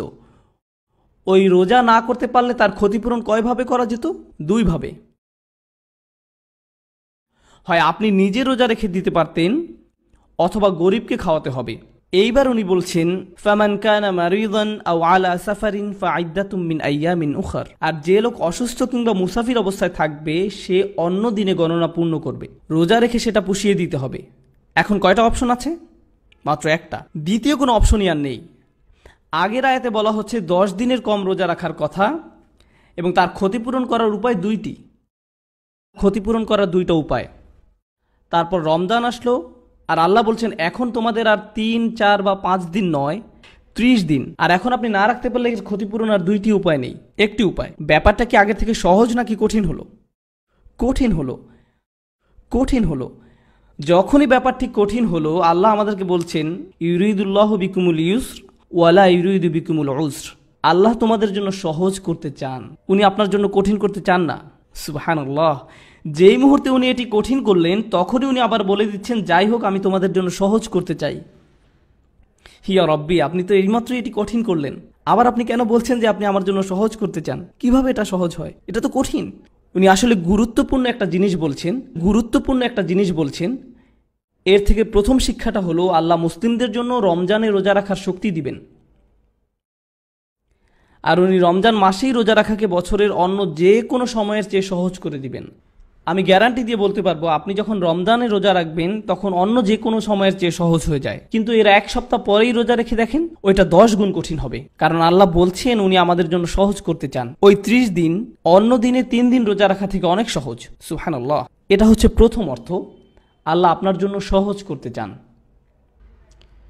দ্বিতীয় বিষয় হলো আপনার ট্রেনিং যদি 2 বা 3 দিনের হয়, 4 দিনের হয়, আপনি কিছু প্রশিক্ষণ পান, কিন্তু আপনার ট্রেনিং যদি 30 দিনের হয় তাহলে আপনি কি বেশি শক্তিশালী হন? অবশ্যই। ওই ট্রেনিংয়ের প্রভাবও কি বেশি দিন থাকে? হ্যাঁ। আল্লাহ আমাদেরকে শয়তানবিহীন 30টা দিন দিয়েছেন, 30টা কোরআনময় দিন, 30টা দিন যে সময় শরীর নয় আপনাকে নিয়ন্ত্রণ করে আপনার অন্তর। উনি একদম পরিপূর্ণভাবে এই ট্রেনিংয়ের জন্য তৈরি করেছেন। যখন আপনার ট্রেনিং কঠিন হয় তখন তা শেষ হবার পর আপনি একটি সার্টিফিকেট পান এবং উদযাপনও করেন। আপনি মানুষের কাছে গিয়ে বলেন আমি আমার সার্টিফিকেট পেয়েছি, মানুষ তখন আপনাকে শুভেচ্ছা জানায়। আমাদের ট্রেনিং যখন শেষ হয় তখন আমরা কি করি? ঈদ পালন করি, আমরা উদযাপন করি। সুবহানাল্লাহ। আমরা সফলভাবে এই বছরে ট্রেনিং শেষ করেছি। কেন এই ট্রেনিং নিচ্ছি আমরা? যেন আমরা বাস্তব জীবনের সাথে মোকাবেলা করতে পারি। রমজান শেষ হবার পর আপনি আরও শক্তিশালী হবেন, কারণ এখন আপনার অন্তরে আরও বেশি কোরআন আছে। যদিও তখন আপনি আর রোজা রাখছেন না, আপনার ভিতরে কি রয়ে যাচ্ছে? কোরআন। শয়তানের বিরুদ্ধে আপনার আসল অস্ত্র হবে কোরআন। তাই আমরা যখনই কোরআন পড়ি প্রথমে আল্লাহর কাছে সাহায্য চাই। ফাইযা ক্বারা'তাল কুরআন ফাস্তাঈয বিল্লাহি মিনাশ শাইতানির রাজীম। রমজান শেষ হবার পর আপনি আরও শক্তিশালী হবেন, কারণ এখন আপনার অন্তরে আরও বেশি কোরআন আছে। আমি বলছি এখানে উপস্থিত সকল ভাই বোন এবং যারা এটা শুনছেন, আপনাদের কোরআন মুখস্থ করতেই হবে রমজানের সময়। আপনি যদি অলস হয়ে থাকেন, গা ঝাড়া দিন। আপনি 2 আয়াত করলেন না, 2 পাতা করলেন, আপনি 2 আয়াত করলেন না 2 পাতা করলেন, সেটা কোনো ব্যাপার না। আপনার লক্ষ্য আস্তে আস্তে উঁচুতে নিন, উঁচু লক্ষ্য স্থির করুন। যেমন আপনি ঠিক করলেন এই মাসে পুরো 1 পারা মুখস্থ করবেন, 20 পাতা বা 10 পাতা, আমি শেষ পারার মুখস্থ করব, এরকম কিছু উঁচু লক্ষ্য স্থির করুন। যদি আপনি শেষ নাও করতে পারেন তারপরও লক্ষ্য স্থির করুন। যখন কেউ কোরআন মুখস্থ করার চেষ্টা করে, হয়তো ভাবলেন আপনি ফজরের সময় মসজিদে গেলেন, ঠিক করলেন যে এরপরে আপনি কয়েক ঘন্টা সেখানে থাকবেন, অথবা হয়তো 30 বা 40 মিনিট এবং বসে বসে কোরআন মুখস্থ করলেন। আমি নিশ্চিতভাবে বলতে পারি এই কাজটি হবে আপনার জীবনে করা সবচেয়ে আন্তরিক ইবাদতগুলোর একটি, কারণ আপনি কাউকে দেখানোর জন্য কোরআন পড়ছেন না। আপনি যখন কোরআন মুখস্থ করেন একমাত্র কে তা জানবে? আপনি নিজেই। যদি আপনার এরকম সমস্যা থাকে যে আপনি কাউকে দেখলেই বলেন হে ভাই জানেন আমি সূরা গাশিয়া জানি, যদি আপনার এই সমস্যা থাকে তাহলে আমার সাথে পরে দেখা করবেন। এছাড়া আপনি যদি কোরআন মুখস্থ করেন তাহলে সেটা কার জন্য? আপনার নিজের জন্য। আপনি এক আয়াত বারবার পড়ছেন, আবার যতবার আপনি পড়ছেন ফেরেশতারা তা লিখছেন। যখন আপনি মুখস্থ করেন তখন কি বারবার তা আপনাকে রিপিট করতে হয় না? যতবার আপনি রিপিট করবেন ফেরেশতারা আপনার নামে সেটা লিখবে প্রত্যেকবার, একবার নয় 10 বার বা 20 বার লেখা হচ্ছে। প্রত্যেক আয়াত কোরআনের বারাকাত আপনার অন্তরে প্রবেশ করছে। যখন রমজান মাস আসে আমাদের এটা করা উচিত। আর কতক্ষণ আছে? 15 মিনিট। আমার মনে হয় আমার আরও 1 ঘন্টা লাগবে। আমি কি আরও 1 ঘন্টা পেতে পারি? ঈশার নামাজ পড়ে আবার বসলাম। আচ্ছা ঠিক আছে, এখন যে অংশটা আসছে সেটা নিয়ে আমি আসলেই কথা বলতে চাই। আমি আপনাদের জন্য একটা সিন তৈরি করি। আমি নিজে ছোট একটা ইনস্টিটিউট চালাই। আমার 60 জন শিক্ষার্থী আছে। প্রতি বছর আমার 60 জন শিক্ষার্থী হয়। আমি তাদেরকে 5 ঘন্টা ধরে পড়াই প্রতিদিন। যখন আমার পড়ানো শেষ হয় আমি ক্লান্ত হয়ে যাই। তখন কোনো স্টুডেন্ট এসে ধরুন বলল, উস্তাদ আমি কি 5 মিনিট সময় পেতে পারি? আমি বললাম ঠিক আছে, দিলাম আমি তাকে 5 মিনিট। আরেকজন আসলো, সেও বলল আরও 5 মিনিট চাইলো। এভাবে আরেকজন, এভাবে আরেকজন, আরেকজন, আরেকজন, সবাই 5 মিনিট চায়। এভাবে 60 জন স্টুডেন্ট প্রত্যেকে আসলো আর সবাই বলল আমি শুধু 5 মিনিট চাই। কত মিনিট হলো? 300 মিনিট। কত ঘন্টা হয়?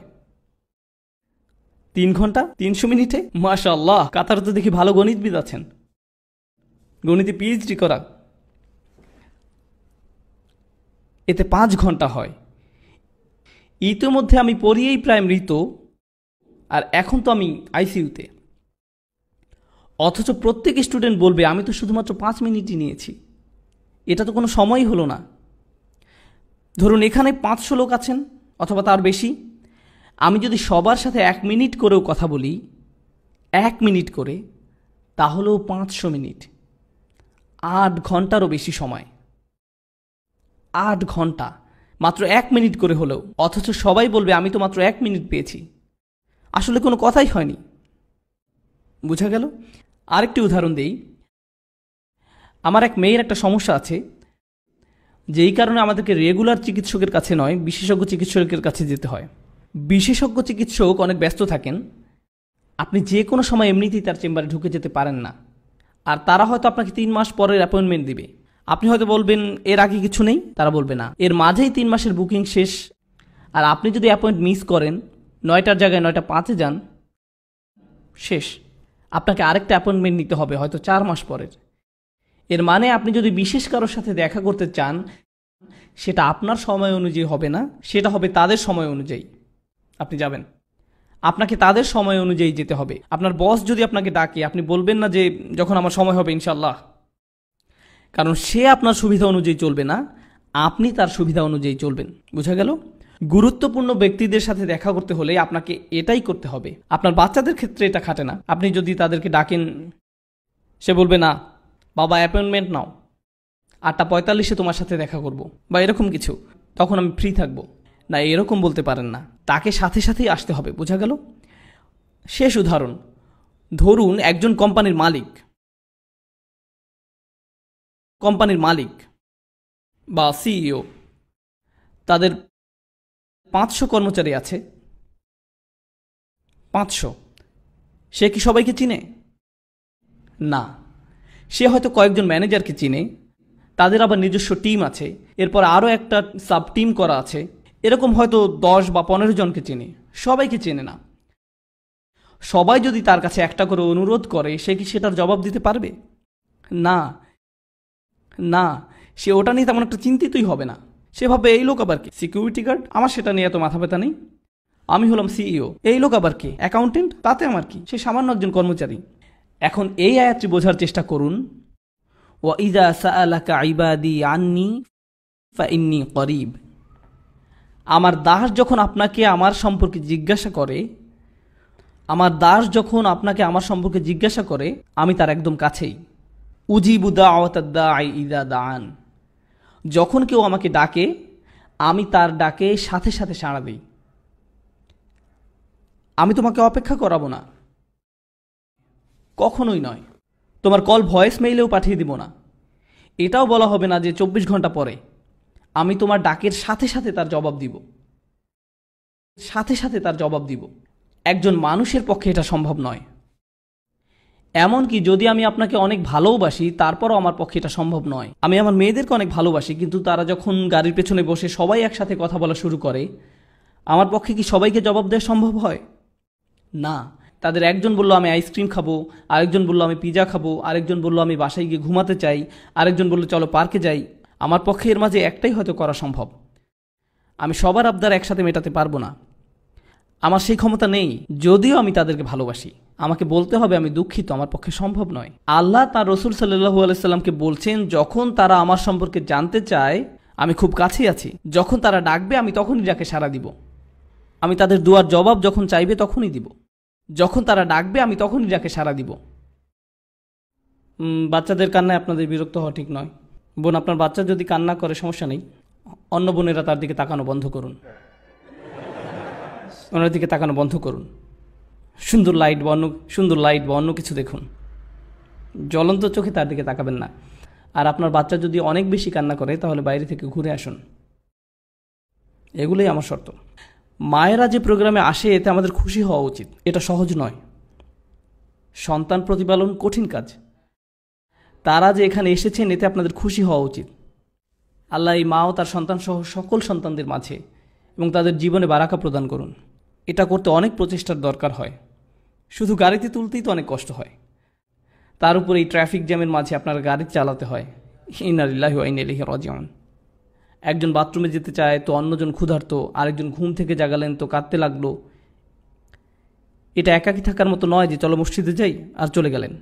এটা এরকম নয়। সম্ভবত এখানকার বাবারা তাদের সন্তানদের কান্না চিনতে পারছেন, তখন এই ভেবে খুশি হন যে আলহামদুলিল্লাহ আমার বউ এখানে আছে, আমাকে আর দেখতে হবে না। সালাতের পর আমি যেটা বলতে চাই সেটা হচ্ছে এই আয়াতে যে দোয়াটি আছে সেটি সম্পর্কে।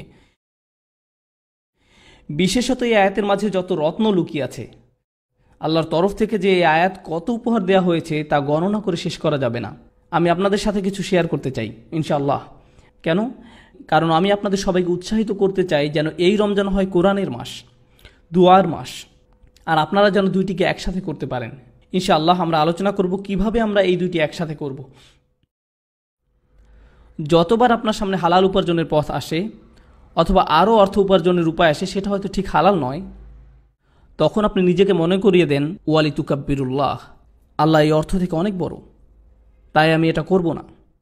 প্রতিবার আপনি যখন ঘুমে থাকেন আর ফজরের আজান দেয়, শয়তান আপনাকে চেপে শুয়ে রাখতে চায়, শয়তান আপনাকে বলবে আরও 5 মিনিট। তখন আপনি নিজেকে বোঝান 5 মিনিট, আমি এখন প্রথম রাকাত ধরতে পারবো না, কোনো ব্যাপারই না, যখন ইচ্ছা তখনই ঘুম থেকে উঠে যাওয়া আমার জন্য কোনো ব্যাপারই না। এরপরে যে জিনিসটা আপনি জানেন সেটা হলো সকাল 10টা।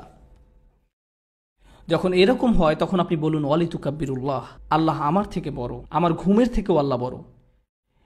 এটার অর্থ এটাই, আল্লাহকে সবচেয়ে বেশি প্রায়োরিটি দেওয়া।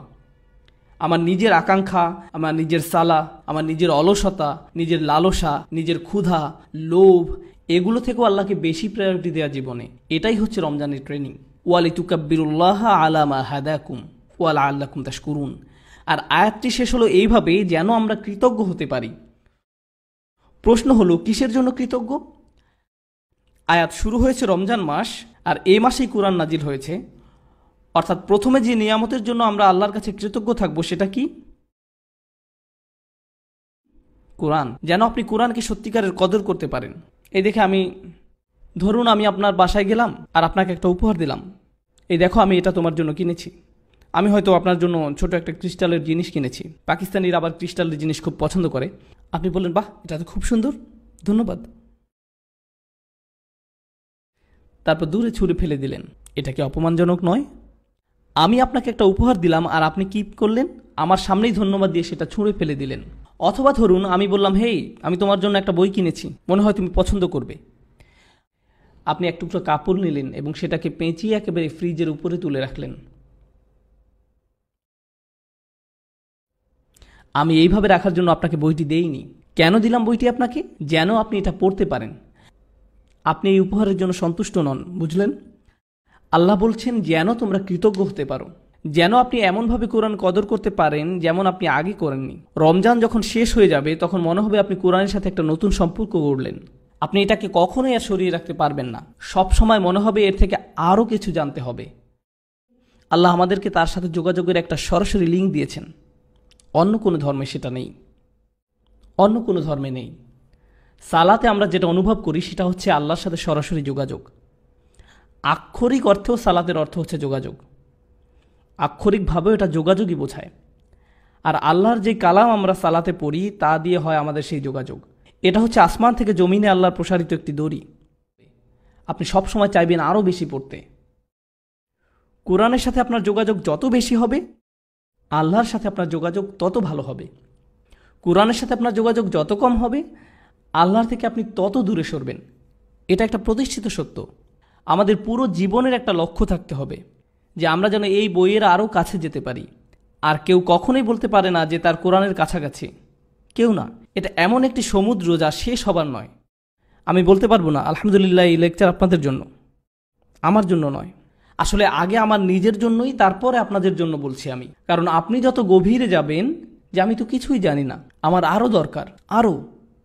এখন আসছে দুয়ার আয়াতটি, সুবহানাল্লাহ। এর প্রত্যেকটি শব্দ, প্রথমে শুরু করি ইদা দিয়ে, ওয়া ইদা সাআলাকা ইবাদি আন্নি, অর্থাৎ ইদা দিয়ে শুরু হয়েছে। ইদা অনুবাদ করা হয় যখন। আরবি এবং ইংলিশ দুইটাতেই একটা পার্থক্য আছে, যখন এবং যদির মাঝে। আমি চাই যে আপনারা যখন এবং যদির পার্থক্যটা বুঝুন। যদি এর আরবি হচ্ছে ইন। আল্লাহ বলেননি যে যদি আমার বান্দা আপনাকে জিজ্ঞেস করে আমার ব্যাপারে, বরং বলেছেন যখন জিজ্ঞেস করে। ধরুন একজন মায়ের কথা যার ছেলে আর্মিতে গেছে এবং সে যুদ্ধও গেছে, অনেক দিন মায়ের সাথে কোনো যোগাযোগ নেই, কোনো কল বা ইমেইল কিছুই না। মায়ের তো অবশ্যই ছেলের কথা মনে পড়বেই। মা কি বলবে, যখন আমার ছেলে আসবে তখন আমি খুশি হব? নাকি বলবে যদি আমার ছেলে আসে আমি খুশি হব? সে বলবে যখন আমার ছেলে আসবে তখন আমি খুশি হব। বলেন যখন। আপনি তখন যদি বলেন না, বলবে না যে যদি ছেলে আসে তাহলে আমি খুশি হব। কারণ সে যদি বলে যে যদি আমার ছেলে আসে তাহলে আমি খুশি হব, এর অর্থ সে এটা মেনেই নিয়েছে যে তার ছেলে মরে যাবে। কিন্তু যদি বলে যখন, তার মানে সে আশা করছে যে সে ফেরত আসবে। যখন আপনি কাউকে হারিয়ে ফেলেন আর আপনি চান যে তারা ফিরে আসুক, আপনার অন্তর এটা মেনেই নিতে পারবে না যে সে আসবে না। আপনি তখন যদি বলেন না, বলেন যখন। আল্লাহ বলছেন যখন আমার দাস তোমাকে জিজ্ঞাসা করবে। উনি বলেননি যদি আমার দাস তোমাকে জিজ্ঞেস করে। কেন? কারণ আল্লাহ আশা করছেন যে আমরা এই ব্যাপারে জিজ্ঞেস করব। উনি অপেক্ষা করছেন আমাদের ডাকের জন্য। এটা অনেকটা এমন যে আল্লাহ অপেক্ষা করছেন কখন আমরা চাইব। সুবহানাল্লাহ। যখন, এই একটি শব্দের মাঝে আছে বিশ্বাস, আশা, ভালোবাসা, সব কিছু। আল্লাহ যদি এমনভাবে বলতেন যে আল্লাহ মানুষকে পরোয়াই করেন না, তারা চাক বা না চাক তাতে তার কি। এবার আসি সাআলা শব্দটি নিয়ে। এটা অতীতকাল। ইদা ইয়াসআলুও বলা যেতে পারে, যেটা দিয়ে বর্তমান কাল বোঝায়। ইদা অতীতকাল এবং বর্তমান কাল এই দুই ক্রিয়ার সাথেই ব্যবহার হয়। যখন বর্তমান কালের সাথে ব্যবহার হয় তার মানে বারবার বোঝায়। মানে যদি বোঝানো হতো আমার দাস যখন আমার সম্পর্কে বারবার জিজ্ঞেস করে, তখন হতো ইদা ইয়াসআলুকা। কিন্তু আয়াতে বলা হয়েছে ইদা সাআলাকা। এটা অতীতকালের ক্রিয়া, শুধু কোনো কিছু একবার হয়েছে সেটাই বোঝায়। এর মানে আল্লাহ বোঝাচ্ছেন আমি আমার দাসের জন্য অপেক্ষা করছি, সে যদি একবারও আমার কাছে চায়। আমি অনেকবারের জন্য না, তার একবার ডাকের জন্যই অপেক্ষা করছি। এরপর বলছেন সাআলাকা, তারা আপনাকে, রাসূল সাল্লাল্লাহু আলাইহি সাল্লামকে জিজ্ঞেস করবে। কোনো সাহাবী বলতেন যে আমি আল্লাহ সম্পর্কে আরও জানতে চাই। তো কাকেই জিজ্ঞাসা করবেন? কাকেই জিজ্ঞাসা করবেন? রাসূল সাল্লাল্লাহু আলাইহি সাল্লামকে। এরপর আল্লাহ বলছেন সাআলাকা ইবাদি, বলেননি যে সাআলাকা হাউলা, সাআলাকাল্লাযীনা আমানু, যারা বিশ্বাস করে তারা জিজ্ঞেস করলে, সাআলাকাল মুমিনুন, মুমিন বান্দারা জিজ্ঞেস করলে, সাআলাকাল মুসলিমুন আসহাবুক। তিনি বলছেন ওয়া ইদা সাআলাকা ইবাদি, আমার দাসেরা, আমার দাসেরা। উনি বলেননি যে ইবাদুনা বা ইবাদাল্লাহ, বলেছেন ইবাদি। শেষের এই ই দিয়ে বোঝায় আমার দাস। আল্লাহ কোরআনে সে, আমরা, আমি এগুলো ব্যবহার করেছেন বিভিন্ন সময়। আমি, কখনো উনি আমি ব্যবহার করেন, কখন উনি আমি ব্যবহার করেন যখন হয় উনি বেশি ভালোবাসা দেখান অথবা বেশি রাগ প্রকাশ করেন। শুধু এই দুই প্রেক্ষাপটে। আপনি যদি কোরআনের একটি আয়াত পড়েন যাতে আমি ব্যবহার করেছে, সেক্ষেত্রে দেখবেন হয় আল্লাহ অসম্ভব ভালোবাসা দেখিয়েছেন অথবা প্রচণ্ড রাগ দেখিয়েছেন। সাধারণ কোনো ক্ষেত্রে সেরকম হয়নি। এটা হচ্ছে এমন আয়াত যাতে অসম্ভব ভালোবাসা দেখিয়েছেন। তাই উনি বলছেন ইবাদি, ইবাদুনা বলেননি, আমার দাস বলেছেন। আমরা অনেক সময় আমাদের কাছের কেউ দূরে থাকলেও বলি আমার ভাই, আমার বোন, আমার বাবা, আমার মা। এর মানে এই না যে আপনি ওদের মালিক। এ দিয়ে তাদের প্রতি আপনার ভালোবাসাটার প্রকাশ পায়। যখন আপনি কারোর জন্য ব্যবহার করেন, এক্ষেত্রে তারা হচ্ছে আল্লাহর দাস। এমন হতে পারে এরা হয়তো আল্লাহর ইবাদতই করেনি। এখন তারা কার কাছে জিজ্ঞেস করেছিল? দেখি আপনাদের মনোযোগ কেমন আছে। তারা কি আল্লাহর কাছে সরাসরি জিজ্ঞেস করেছিল, নাকি রাসূলুল্লাহ সাল্লাল্লাহু আলাইহি সাল্লামের কাছে জিজ্ঞেস করেছিল? তারা রাসূল সাল্লাল্লাহু আলাইহি সাল্লামের কাছে জিজ্ঞেস করেছিল। এখন আমি অর্থটা আবার বলি, যখন তারা আমার সম্পর্কে জিজ্ঞেস করে তাহলে তাদেরকে বলো আমি নিকটে। আয়াতে কিন্তু বলা হয়নি তাদেরকে বলো, আয়াতে বলেছে ফাইন্নী করিব। যখন তারা আমার সম্পর্কে জিজ্ঞাসা করে তখন আমি একদম কাছে, তখন আমি একদম কাছে। কোন জিনিসটা বলা হয়নি? তাদেরকে বলো ফাকুল্লাহুম ইন্নী করিব। কিন্তু এখানে কোনো ফাকুল্লাহুম নেই। কেন? লোকজন রাসূলুল্লাহ সাল্লাল্লাহু আলাইহি সাল্লামের কাছে জিজ্ঞেস করতে এসেছিল। হয় না আমাদের সময় লোকজন আলেমদের কাছে গিয়ে জিজ্ঞেস করে, আল্লাহ কি আমার দোয়া শুনবে? আমার অনেক ভুল হয়, আমার অনেক নামাজ বাদ গেছে, আল্লাহ কি তারপরও আমার দোয়া শুনবে? আল্লাহ কি আমাকে জাহান্নামে নিক্ষেপ করবে? এগুলো মানুষ আলেমদেরকে জিজ্ঞেস করে। আর এই ক্ষেত্রে সাহাবীরা রাসূলুল্লাহ সাল্লাল্লাহু আলাইহি সাল্লামকে জিজ্ঞেস করেছিলেন। আল্লাহ নিজেই সরাসরি উত্তর দিলেন। উনি রাসূলুল্লাহ সাল্লাল্লাহু আলাইহি সাল্লামকে দিয়ে নয়, বরং উনি আপনার সাথে, আমার সাথে সরাসরি কথা বলা শুরু করলেন। আমি এত কাছে যে আমি তোমার সাথে কথা বলছি। আমি এমনকি রাসূল সাল্লাল্লাহু আলাইহি সাল্লামকেও বলছি না যে তোমার সাথে কথা বলতে, আমি সরাসরি তোমার সাথে কথা বলবো। এখানেই কোরআনের সৌন্দর্য। লোকজন রাসূলুল্লাহ সাল্লাল্লাহু আলাইহি সাল্লামের কাছে জিজ্ঞাসা করতে আসলো, আর আল্লাহ বলেননি যে আপনি ওদেরকে গিয়ে বলুন, বরং উনি ঠিক করলেন যে উনি নিজেই বলবেন আমি খুব কাছে। তুমি আমাকে বিশ্বাস করো না কেন? আমি বললাম তুমি বিশ্বাস করো না? বললাম ইন্নি শব্দটার কারণে। ইন্নি মানে বাংলায় অবশ্যই, কোনো কিছু নিঃসন্দেহে বোঝাতে ইন্নি শব্দ ব্যবহার হয়। তাই কেউ যদি কোনো ব্যাপারে সন্দেহ পোষণ করে তখন ইন্না ব্যবহার করা হয়। এখানে আল্লাহ বলছেন কখনোই আমি কাছে নেই এই সন্দেহও করো না। কেন তুমি সন্দেহ করছো যে আমি কাছে নেই? কেন তুমি ভাবছো যে আমি তোমার থেকে দূরে সরে যাব? তুমি আমার থেকে দূরে সরে গেছো, আমি না, তুমি সরেছো। তুমি আমার অবাধ্য হয়েছো, তুমি আমাকে ভালোবাসা বন্ধ করেছো। আমি কখনো তোমাকে ভালোবাসা বন্ধ করিনি। তুমি দূরে সরেছো, আমি সবসময় কাছে ছিলাম। আবার কারিব শব্দটাও, কারিব হচ্ছে ইসমে সিফা, যার অর্থ আমি সবসময় আছি। পুরো বাক্যটা দ্বারা অবশ্যই আমি সবসময় আছি, কাছেই। আমার দাস এটা জানুক। আরেকটা ব্যাপার হচ্ছে, আল্লাহর কতগুলো নাম আছে? অন্তত ৯৯টা। কত সুন্দর সুন্দর নাম আল্লাহর। তাই যখন মানুষ জিজ্ঞেস করলো আল্লাহ সম্পর্কে, তখন তাদেরকে আল্লাহর কোন নামটা বলা সবচেয়ে বেশি জরুরি? ওনার কোন গুণটা? যে উনি একদম কাছেই। কেন? কারণ যখন উনি কাছে আছেন আমাদের জন্য ওনার সাথে কথা বলা সহজ হয়। কেউ যখন দূরে থাকে তখন আমরা তার সাথে কথা বলি না, আর কেউ যখন কাছে থাকে আপনি তার সাথে কথা বলতে পারেন। যখন কেউ কাছে থাকে আপনি তাকে সম্মান করেন। বোঝা গেল? আচ্ছা, এখানের কয়জন বাচ্চা স্কুলে আছে? 4 জন। বাকিরা কি করে? আচ্ছা যাই হোক, যদি আপনি স্কুলে থাকেন আর টিচার ক্লাসরুমের বাইরে দিয়ে হেঁটে যায়, তখন কি আপনার আচরণে কোনো পরিবর্তন আসে নাকি আসে না? মিথ্যা বলবেন না, আপনি এখন মসজিদে আছেন। বাইরে গিয়ে মিথ্যা বলুন। না না, আমি জাস্ট মজা করলাম। যখন টিচার আপনার কাছে থাকে আপনার ব্যবহার একরকম হয়। ধরুন আপনি একটা পরীক্ষা দিচ্ছেন, টিচার হেঁটে বেড়াচ্ছে, আপনি কি আপনার পরীক্ষার খাতা একটু ঢেকে ফেলেন না? এমনকি ছায়া দেখলেও কেঁপে ওঠেন। বিশেষত উনি যদি আপনার টেবিলে হাত রাখে আর আপনার খাতার দিকে তাকিয়ে একটু মালাকুল মাউত। আমি আমার স্টুডেন্টদের সাথে এরকম করি, কারণ আমি তাদেরকে মানসিকভাবে টর্চার করতে পছন্দ করি। এটাই টিচিংয়ের সবচেয়ে বড় মজা। আপনি তাদেরকে নিয়ে খেলতে পারেন। আল্লাহ বলছেন যদি আমার দাস আমার সম্পর্কে জানতে চায় তাহলে বলুন আমি একদমই কাছে আছি। কেউ যখন কাছে থাকে, আপনি যখন আশেপাশে পুলিশ অফিসার দেখেন আপনি অন্যরকম আচরণ করেন। আপনি যখন দেখেন আপনার বস পাশে আছে, যখন জানেন টিচার কাছে আছে, আপনি ভিন্ন আচরণ করেন। যখন আপনি দেখেন আপনার মা পাশে আছে, বন্ধুদের সাথে ভিন্নভাবে কথা বলেন। যখন সে অন্য রুমে যায় তখন হয়তো আপনি আপনার বন্ধুর মুখে ঘুষি মেরে দেন। এই ধরনের কিছু করেন। যখন আপনি অনুধাবন করবেন যে আল্লাহ নিকটে, তখন আপনি সব সময়ের জন্য একদম ভিন্ন মানুষ হয়ে যাবেন, কারণ উনি সব সময় কাছে। এখন উনি যদি সবচেয়ে কাছেই হন, এরপর উনি কি বলছেন? উজিবু। উজিবু আরবিতে আজাবা মানে উত্তর দেওয়া। এছাড়াও আরেকটা শব্দ আছে ইস্তেজাবা, কোরআনের অন্য এক জায়গায় আল্লাহ বলছেন ফাস্তাজাবা লাহুম রব্বুহুম, তিনি আজাবা লাহুম বলেননি, তিনি বলেছেন ফাস্তাজাবা লাহুম, তাদের প্রভু তাদের ডাকে সাড়া দেন। দেখা যাচ্ছে দুইটা শব্দ আছে আরবিতে, আজাবা আর ইস্তেজাবা। আজাবা আর ইস্তেজাবা। আজাবা দিয়ে বোঝায় যেটা সাথে সাথে হবে। যখন আপনি কোনো দেরি করা ছাড়াই কাউকে জবাব দেন সেটাকে বলা হয় ইজাবা। আর যখন আপনি সময় নিয়ে জবাব দেন সেটাকে বলা হয় ইস্তেজাবা। আল্লাহ বলছেন উজিবু, এর মানে উনি কিভাবে দোয়ার উত্তর দেন? সাথে সাথে, কারণ উনি সবসময় কাছে।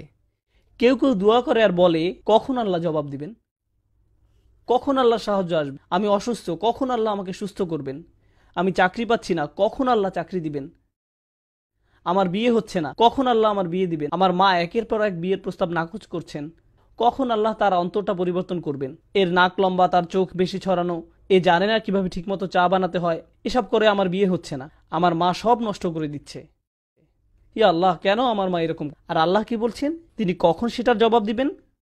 সাথে সাথে। ও আরেকটা কথা, এগুলো সব রমজানের আয়াত, তাই না? তাই আপনি যদি সত্যি সত্যি চান আল্লাহ সাথে সাথে আপনার দুয়ার জবাব দিবেন রমজানে, আর আপনি যদি চান যে আল্লাহ আপনার কাছে আসবেন, তাহলে আগে নিজে আল্লাহর কাছাকাছি হন, বেশি বেশি কোরআন পড়ুন আর তারপর দোয়া করুন। কোরআন পড়ুন আর দোয়া করুন।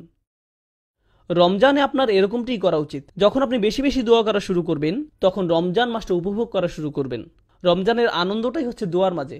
অর্থাৎ উনি বলছেন উজিবু, আমি জবাব, তারপর উনি বলছেন দাওয়াতা দাই। কি শক্তিশালী শব্দ চয়ন। পূর্বে বলেছিলাম কোরআন মজিদে আমি কখন ব্যবহার করা হয়, মনে আছে? অনেক বেশি ভালোবাসা এবং অনেক বেশি রাগ প্রকাশ করার সময়। এখানে কোনটা? অনেক বেশি ভালোবাসা। এখন কার দেওয়ার জবাব দেওয়া হয়? আপনি ভাবতে পারেন যে অনেক বেশি দোয়া করে তার। আমি বছরে একবার দুইবার দোয়া করি। যখন আপনার পরীক্ষা থাকে তখন দোয়া করেন ইয়া আল্লাহ আমার পরীক্ষা, আমিন। এখন কার দোয়ার জবাব দেওয়া হয়? অথবা গাড়ি চালানোর সময় লাল বাতি অতিক্রম করে গেলেন আর বিশাল জরিমানা দিতে যাচ্ছেন, তখন দোয়া করেন এই বলে ইয়া আল্লাহ ক্যামেরা এবং লাইসেন্স প্লেটের মাঝে কভার সৃষ্টি করে দাও, আমি যেন অথরিটি থেকে কোনো মেসেজ না পাই, ইয়া আল্লাহ। তখন আপনার আল্লাহকে স্মরণ হয়। কেউ যদি অনেকবার দোয়া করে তাহলে দোয়া শব্দটি ব্যবহার হয়, কিন্তু কেউ যদি শুধু একবার দোয়া করে সেটা প্রকাশ করতে ব্যবহার করা হয় দাওয়াতুন। দাওয়াত শব্দটি শেষে তা মারবুতা নির্দেশ করে যে এটা একমাত্র একবার ঘটে। যেমন দরাবায়ের অর্থ হলো প্রহার করা, কিন্তু দরাবাত মানে একবার প্রহার করা। আকালা মানে খাবার, কিন্তু আকালা অর্থ একবারের খাবার। তা মারবুতা এটাকে একবারের জন্য বানিয়ে দেয়। আল্লাহ বলছেন দাওয়াত দাই, প্রার্থনাকারীর একবারের প্রার্থনাতেও আমি সাড়া। লোকটি মাত্র একবারই দোয়া করলো, আল্লাহ বললেন না যে সারা বছর কোথায় ছিলে, তুমি জীবনে কখনো সালাত করনি, মাত্র একবার দোয়া করলে ফাইন করিব, ভুলে যাও যে তোমার ডাকে সাড়া দিব। আপনি যদি কোনো অফিসের কর্মচারী হন আর বছরে মাত্র একবার অফিসের নিজের চেহারা দেখালেন, আপনার চাকরি থাকবে না। তারা বলবে কে আপনি? আমি এখানে চাকরি করি। কখন? আমি গত বছর চাকরি পেয়েছি।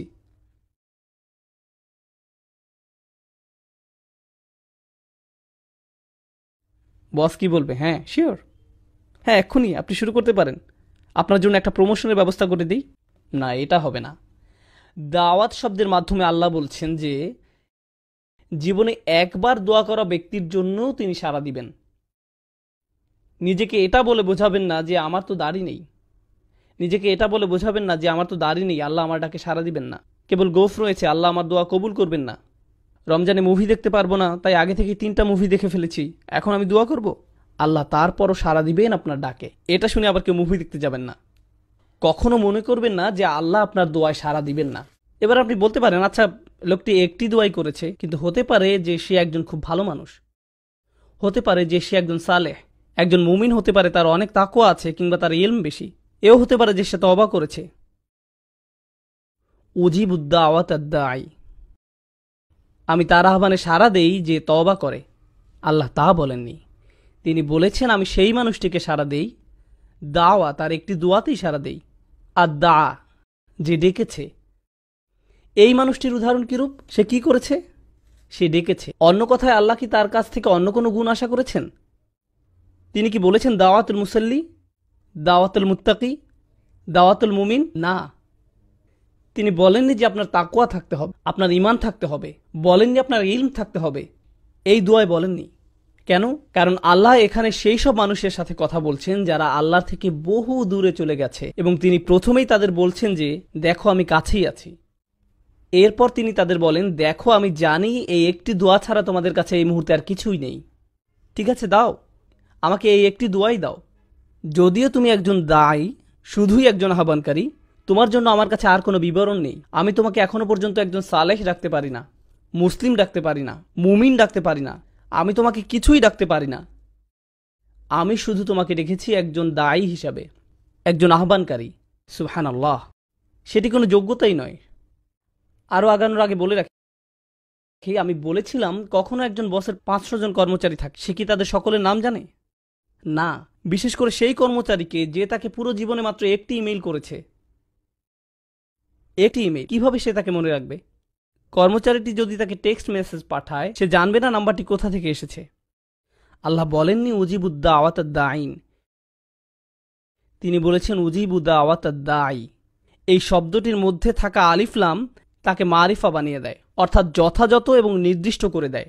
অন্যভাবে বলা যায়, যে কেউ আল্লাহকে ডাকে, আল্লাহ বলেন না যে কোনো একজন শুধুই ডেকেছে, তিনি বলেন সেই জন আমাকে ডেকেছে, সেই নির্দিষ্ট মানুষটি।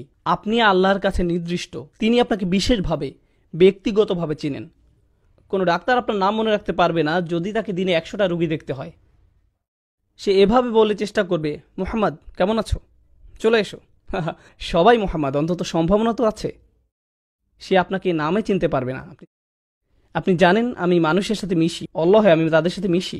তখন আমি বলটা মরেছিলাম, একজন বয়স্ক ব্যক্তি আমার কাছে এলেন, বললেন বেটা কেমন আছো? আমার মনে পড়ে তুমি খুব ছোট ছিলে, তখন মসজিদের ভিতর ছোটাছুটি করতে। আমি তখন মনে মনে ভাবছি, হায় আমি তো টেক্সাসে থেকে, কিন্তু মুখে বললাম জি আমার মনে আছে। আমি কথা চালিয়ে গেলাম। আল্লাহ আজ্জা ওয়া জাল্লা নির্দিষ্ট রূপ পর্যন্ত চিনেন। আপনি হয়তো বলবেন কোম্পানির সিইও কিভাবে আমার নাম জানবে? আমি তো শুধুই একজন নিরাপত্তা কর্মী। তার অবস্থান কত উঁচুতে আর আমি কত নিচু পর্যায়ে। কিভাবে একজন প্রেসিডেন্ট তার দেশের একজন অধিবাসীকে চিনবে? কিভাবে এটি সম্ভব? আপনারা সবাই যদি আমার কাছে এসে নিজেদের নাম বলেন, আমার কি মনে থাকবে? আমি জানি না, সত্যি আমি জানি না। কারো কাছে যদি আমার ফোন নাম্বার থাকে, প্লিজ কেউ ফোন নাম্বার নেবেন না, কিন্তু যদি থেকে থাকে, যদি আমাকে একটা SMS পাঠান আর আমার কাছে নাম্বারটি সেভ করা নেই, আমি কি জানবো এটা কে পাঠিয়েছে? আমি জানবো না কে পাঠিয়েছে। যখন আপনি আল্লাহকে ডাকেন, আল্লাহ বিশেষভাবে আপনাকে জানেন এবং তিনি তৎক্ষণাৎ আপনাকে সাড়া দিতে চান। তিনি আপনার সাথে তখনই নতুন সম্পর্ক শুরু করতে চান। গতকাল যা হয়েছে তা হয়ে গেছে, আজ থেকে শুরু করুন। আপনি আজই মুসলিম হয়ে উঠুন, আজ থেকেই আল্লাহকে ডাকতে থাকুন। উজিবু দাওয়াতাদ-দাঈ। এবার যে প্রশ্নটি আপনাদের আগে করেছিলাম, যে সমস্যাটি আপনাদের দিয়েছিলাম, সেটা ছিল যে ধরুন আপনি একজন গুরুত্বপূর্ণ মানুষের সাথে দেখা করতে চান, সেটি কার শিডিউল হবে, আপনার নাকি গুরুত্বপূর্ণ ব্যক্তির? গুরুত্বপূর্ণ ব্যক্তিটির। শিক্ষামন্ত্রীর সাথে দেখা করতে চাইলে আপনি তার মন্ত্রণালয়ে হেঁটে গিয়ে তাকে বলবেন না যে হেই চলুন আপনার সাথে আমার 1 মিনিট কথা আছে। আমি ডিসিতে গিয়ে বলবো না যে ওবামার সাথে আমার পিৎজার স্লাইস খাওয়া প্রয়োজন। আপনি এমনি এমনি প্রেসিডেন্টের কাছে যেতে পারবেন না। আপনি যদি একজন কর্মচারী হন, যেমন কেউ যদি আগে মাইক্রোসফটে কাজ করতো যখন বিল গেটস ছিল, আপনি বলবেন হেই বিল আমার সাথে পিৎজা খাবে? আপনি সেটা করবেন না, আপনার জন্য তার সময় নেই। আল্লাহকে ডাকার ভালো সময় কোনটি? মানুষ বলে কোন সময়টি আল্লাহর কাছে দোয়া করার জন্য উত্তম, মানুষ তাই বলে। আর অবশ্যই আমরা রমজান নিয়ে কথা বলছি। তিনি কি বলেন এই ব্যাপারে? তিনি বলেন উজিবু দাওয়াতা দাঈ ইজা, যে কোনো সময়, যে কোনো সময়, দাআনি যখনই সে ডেকেছে, যখনই তুমি আমাকে ডাকবে তখনই আমি তোমাকে সাড়া দিব। সকালে ডাকো আমি সাড়া দিব, বিকেলে ডাকো আমি সাড়া দিব, ঘুমোতে যাওয়ার আগে ডাকো আমি সাড়া দিব। সুবহানাল্লাহ, এটি সম্পূর্ণ আয়াত নয়, এটি আয়াতের প্রথম অংশ। আমি তোমাকে সাড়া দিব যখনই তুমি আমাকে ডাকবে, এটি আল্লাহর আহ্বান। এটা কিভাবে হয় যে আমরা এই আহ্বানকে উপেক্ষা করে যাই? কিভাবে একজন মানুষ আল্লাহর বাণী শুনে দোয়া না করে থাকতে পারে? আমি বুঝতে পারি না। তারপর তিনি বলেন এতক্ষণে আমি তোমাকে আহ্বান করলাম, আমার আহ্বান হলো আমি তোমার কাছেই আছি, আমি যে কোনো সময় তোমার ডাক শুনতে প্রস্তুত। যদিও তুমি একবার দোয়া করো, তারপরও আমি তোমার কথা শুনবো। দোয়া ছাড়া তোমার আর কোনো ইসলামিক গুণ না থাকলেও আমি তা শুনবো। তবে তোমার কি করা উচিত? আল্লাহ আপনার জন্য এত সব করছেন, আপনি তার জন্য কি করবেন? তিনি বলেন ফালিয়াস্তাজিবু লি। আগে দুইটা শব্দের কথা বলেছিলাম, আজাবা আর ইস্তেজাবা। ইস্তেজাবা মানে হলো উত্তর দেওয়ার চেষ্টা করা। কেউ আমাকে বলল, ভাই আপনার সাথে লাঞ্চ করতে চাই, আমি বলবো আমি সময় বের করতে চেষ্টা করব। আমি জানি না আমি এটা পারবো কিনা। চেষ্টা করার মানে আপনি সফল হতেও পারেন, আবার ব্যর্থও হতে পারেন। আল্লাহ বলেন ফালিয়াস্তাজিবু লি, তাদের অন্তত আমাকে সাড়া দেওয়ার চেষ্টা করা উচিত। তোমরা আমার কাছে কিছু জিনিস চাইছো, আল্লাহ বলেন তোমরা আমার কাছে ভালো চাকরি চাইছো, স্বাস্থ্য কামনা করছো, তোমাদের সন্তানদের নিরাপদে রাখতে বলছো, তোমাদের বাবা মায়ের জন্য আমার কাছে চাইছো, একটা বাড়ি চাইছো, তোমরা আমার কাছে সব কিছু চাইছো। আমিও তোমাদের কাছে কিছু আশা করছি। আমার চাওয়া বিষয়গুলোর ব্যাপারে তোমরা কি করবে? ফালিয়াস্তাজিবু লি, তাদের উচিত আমার ডাকে সাড়া দেয়া, তাদের উচিত আমাকে সাড়া দেয়া। এখন ব্যাপারটি হলো ফাতিহায়, সূরাতুল ফাতিহা, আমরা আল্লাহর কাছে কি চাই কেউ জানেন? আমরা চাই পথ প্রদর্শন, কিন্তু আল্লাহ আমাদের কাছে কি চান? ইবাদাহ। ইয়াকা নাবুদু ওয়া ইয়াকা নাস্তাইন।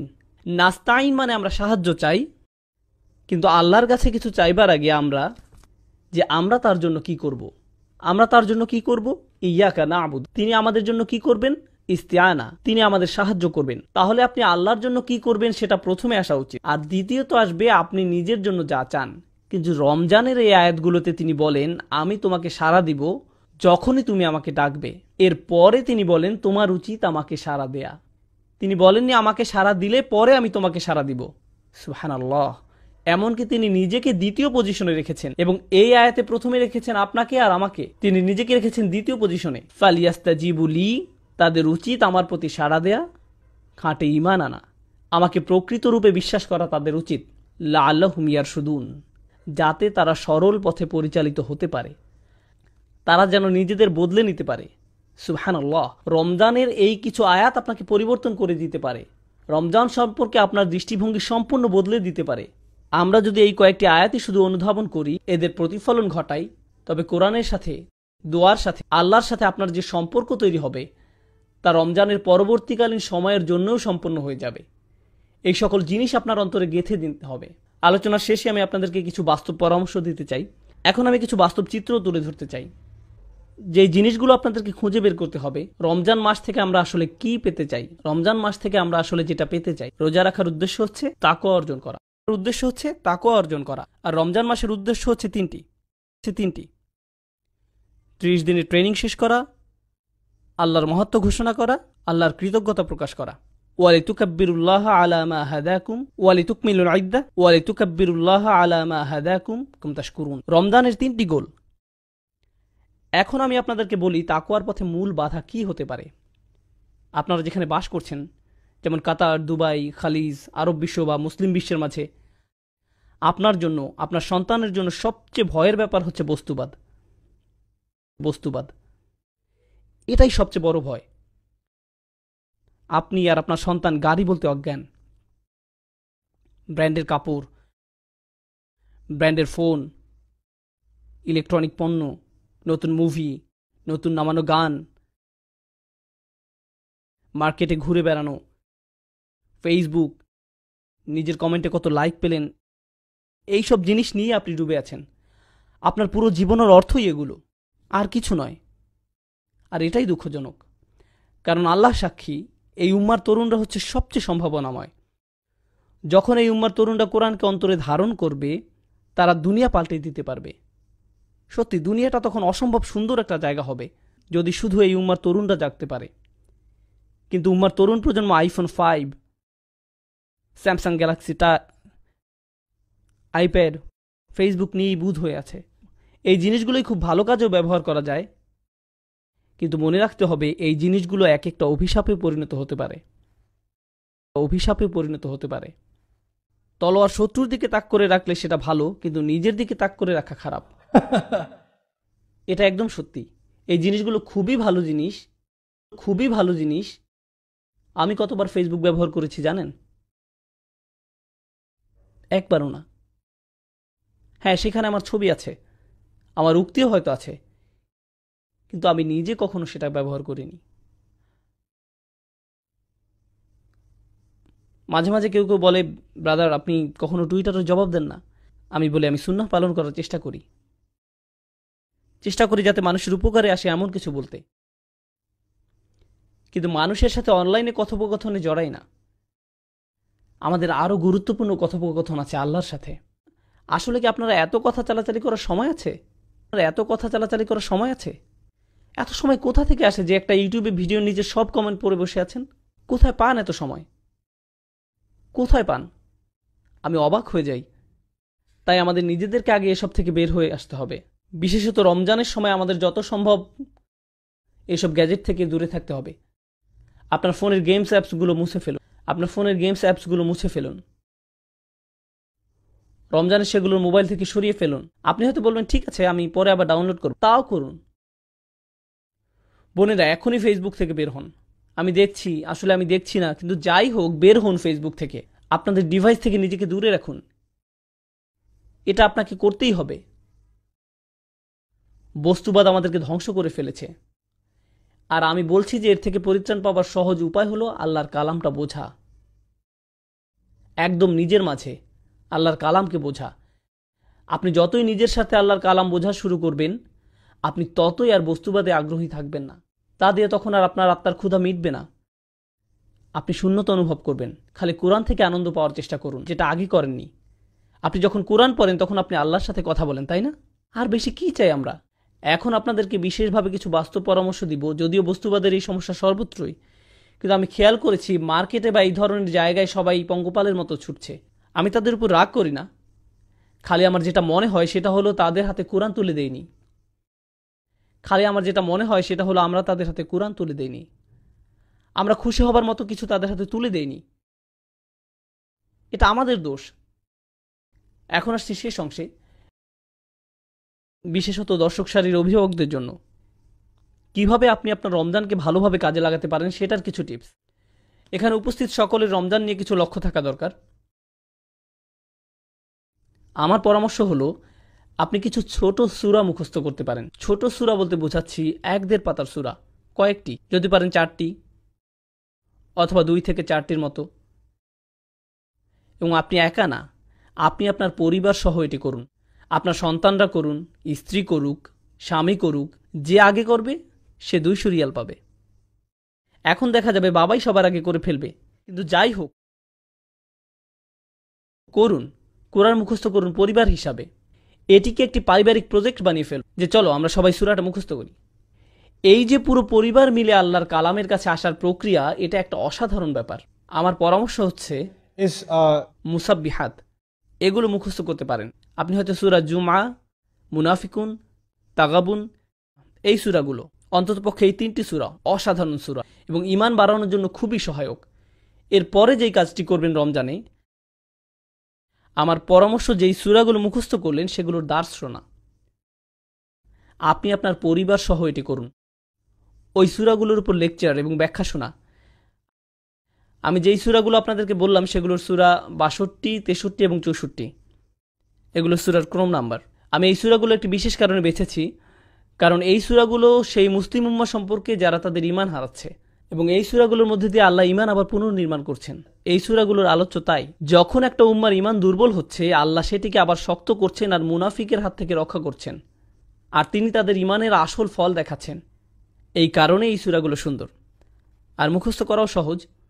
সূরাগুলোর নাম কি বলুন তো, দেখি আপনাদের মনোযোগ কেমন। 62, 63 আর 64।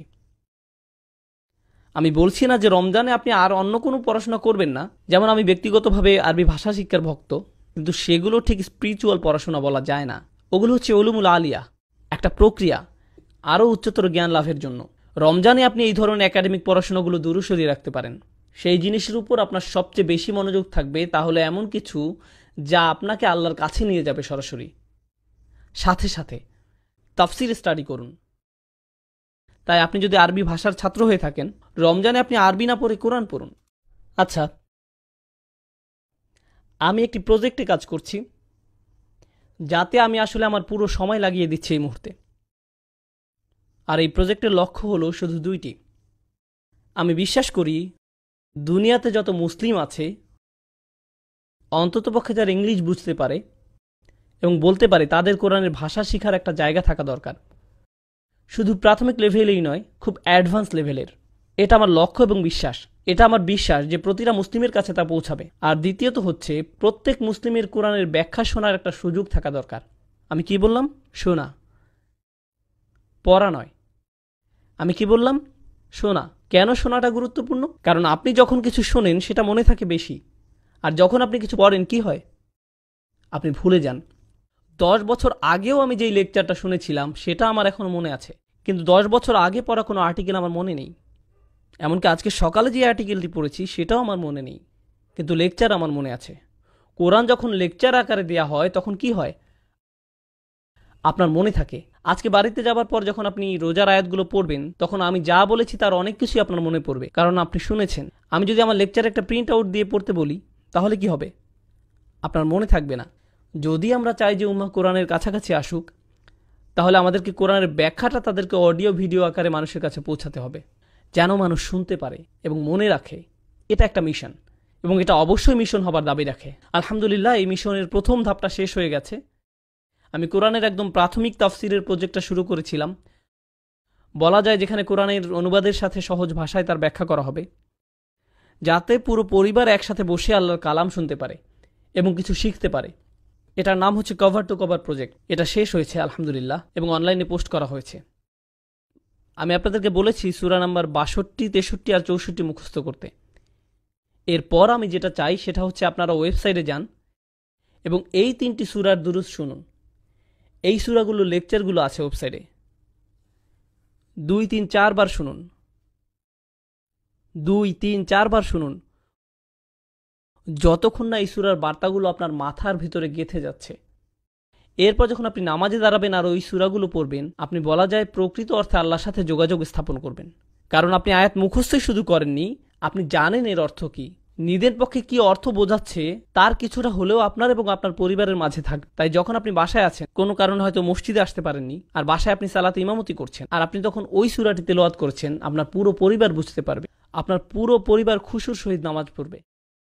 ওই ওয়েবসাইটের লিঙ্কটা হচ্ছে bayyinah.tv। বানান না পড়লে আমি বলে দিচ্ছি, আপনারা ফোন বের করে লিখে রাখুন। আমি জানি আপনাদের সেলফোন আছে, মজা করবেন না।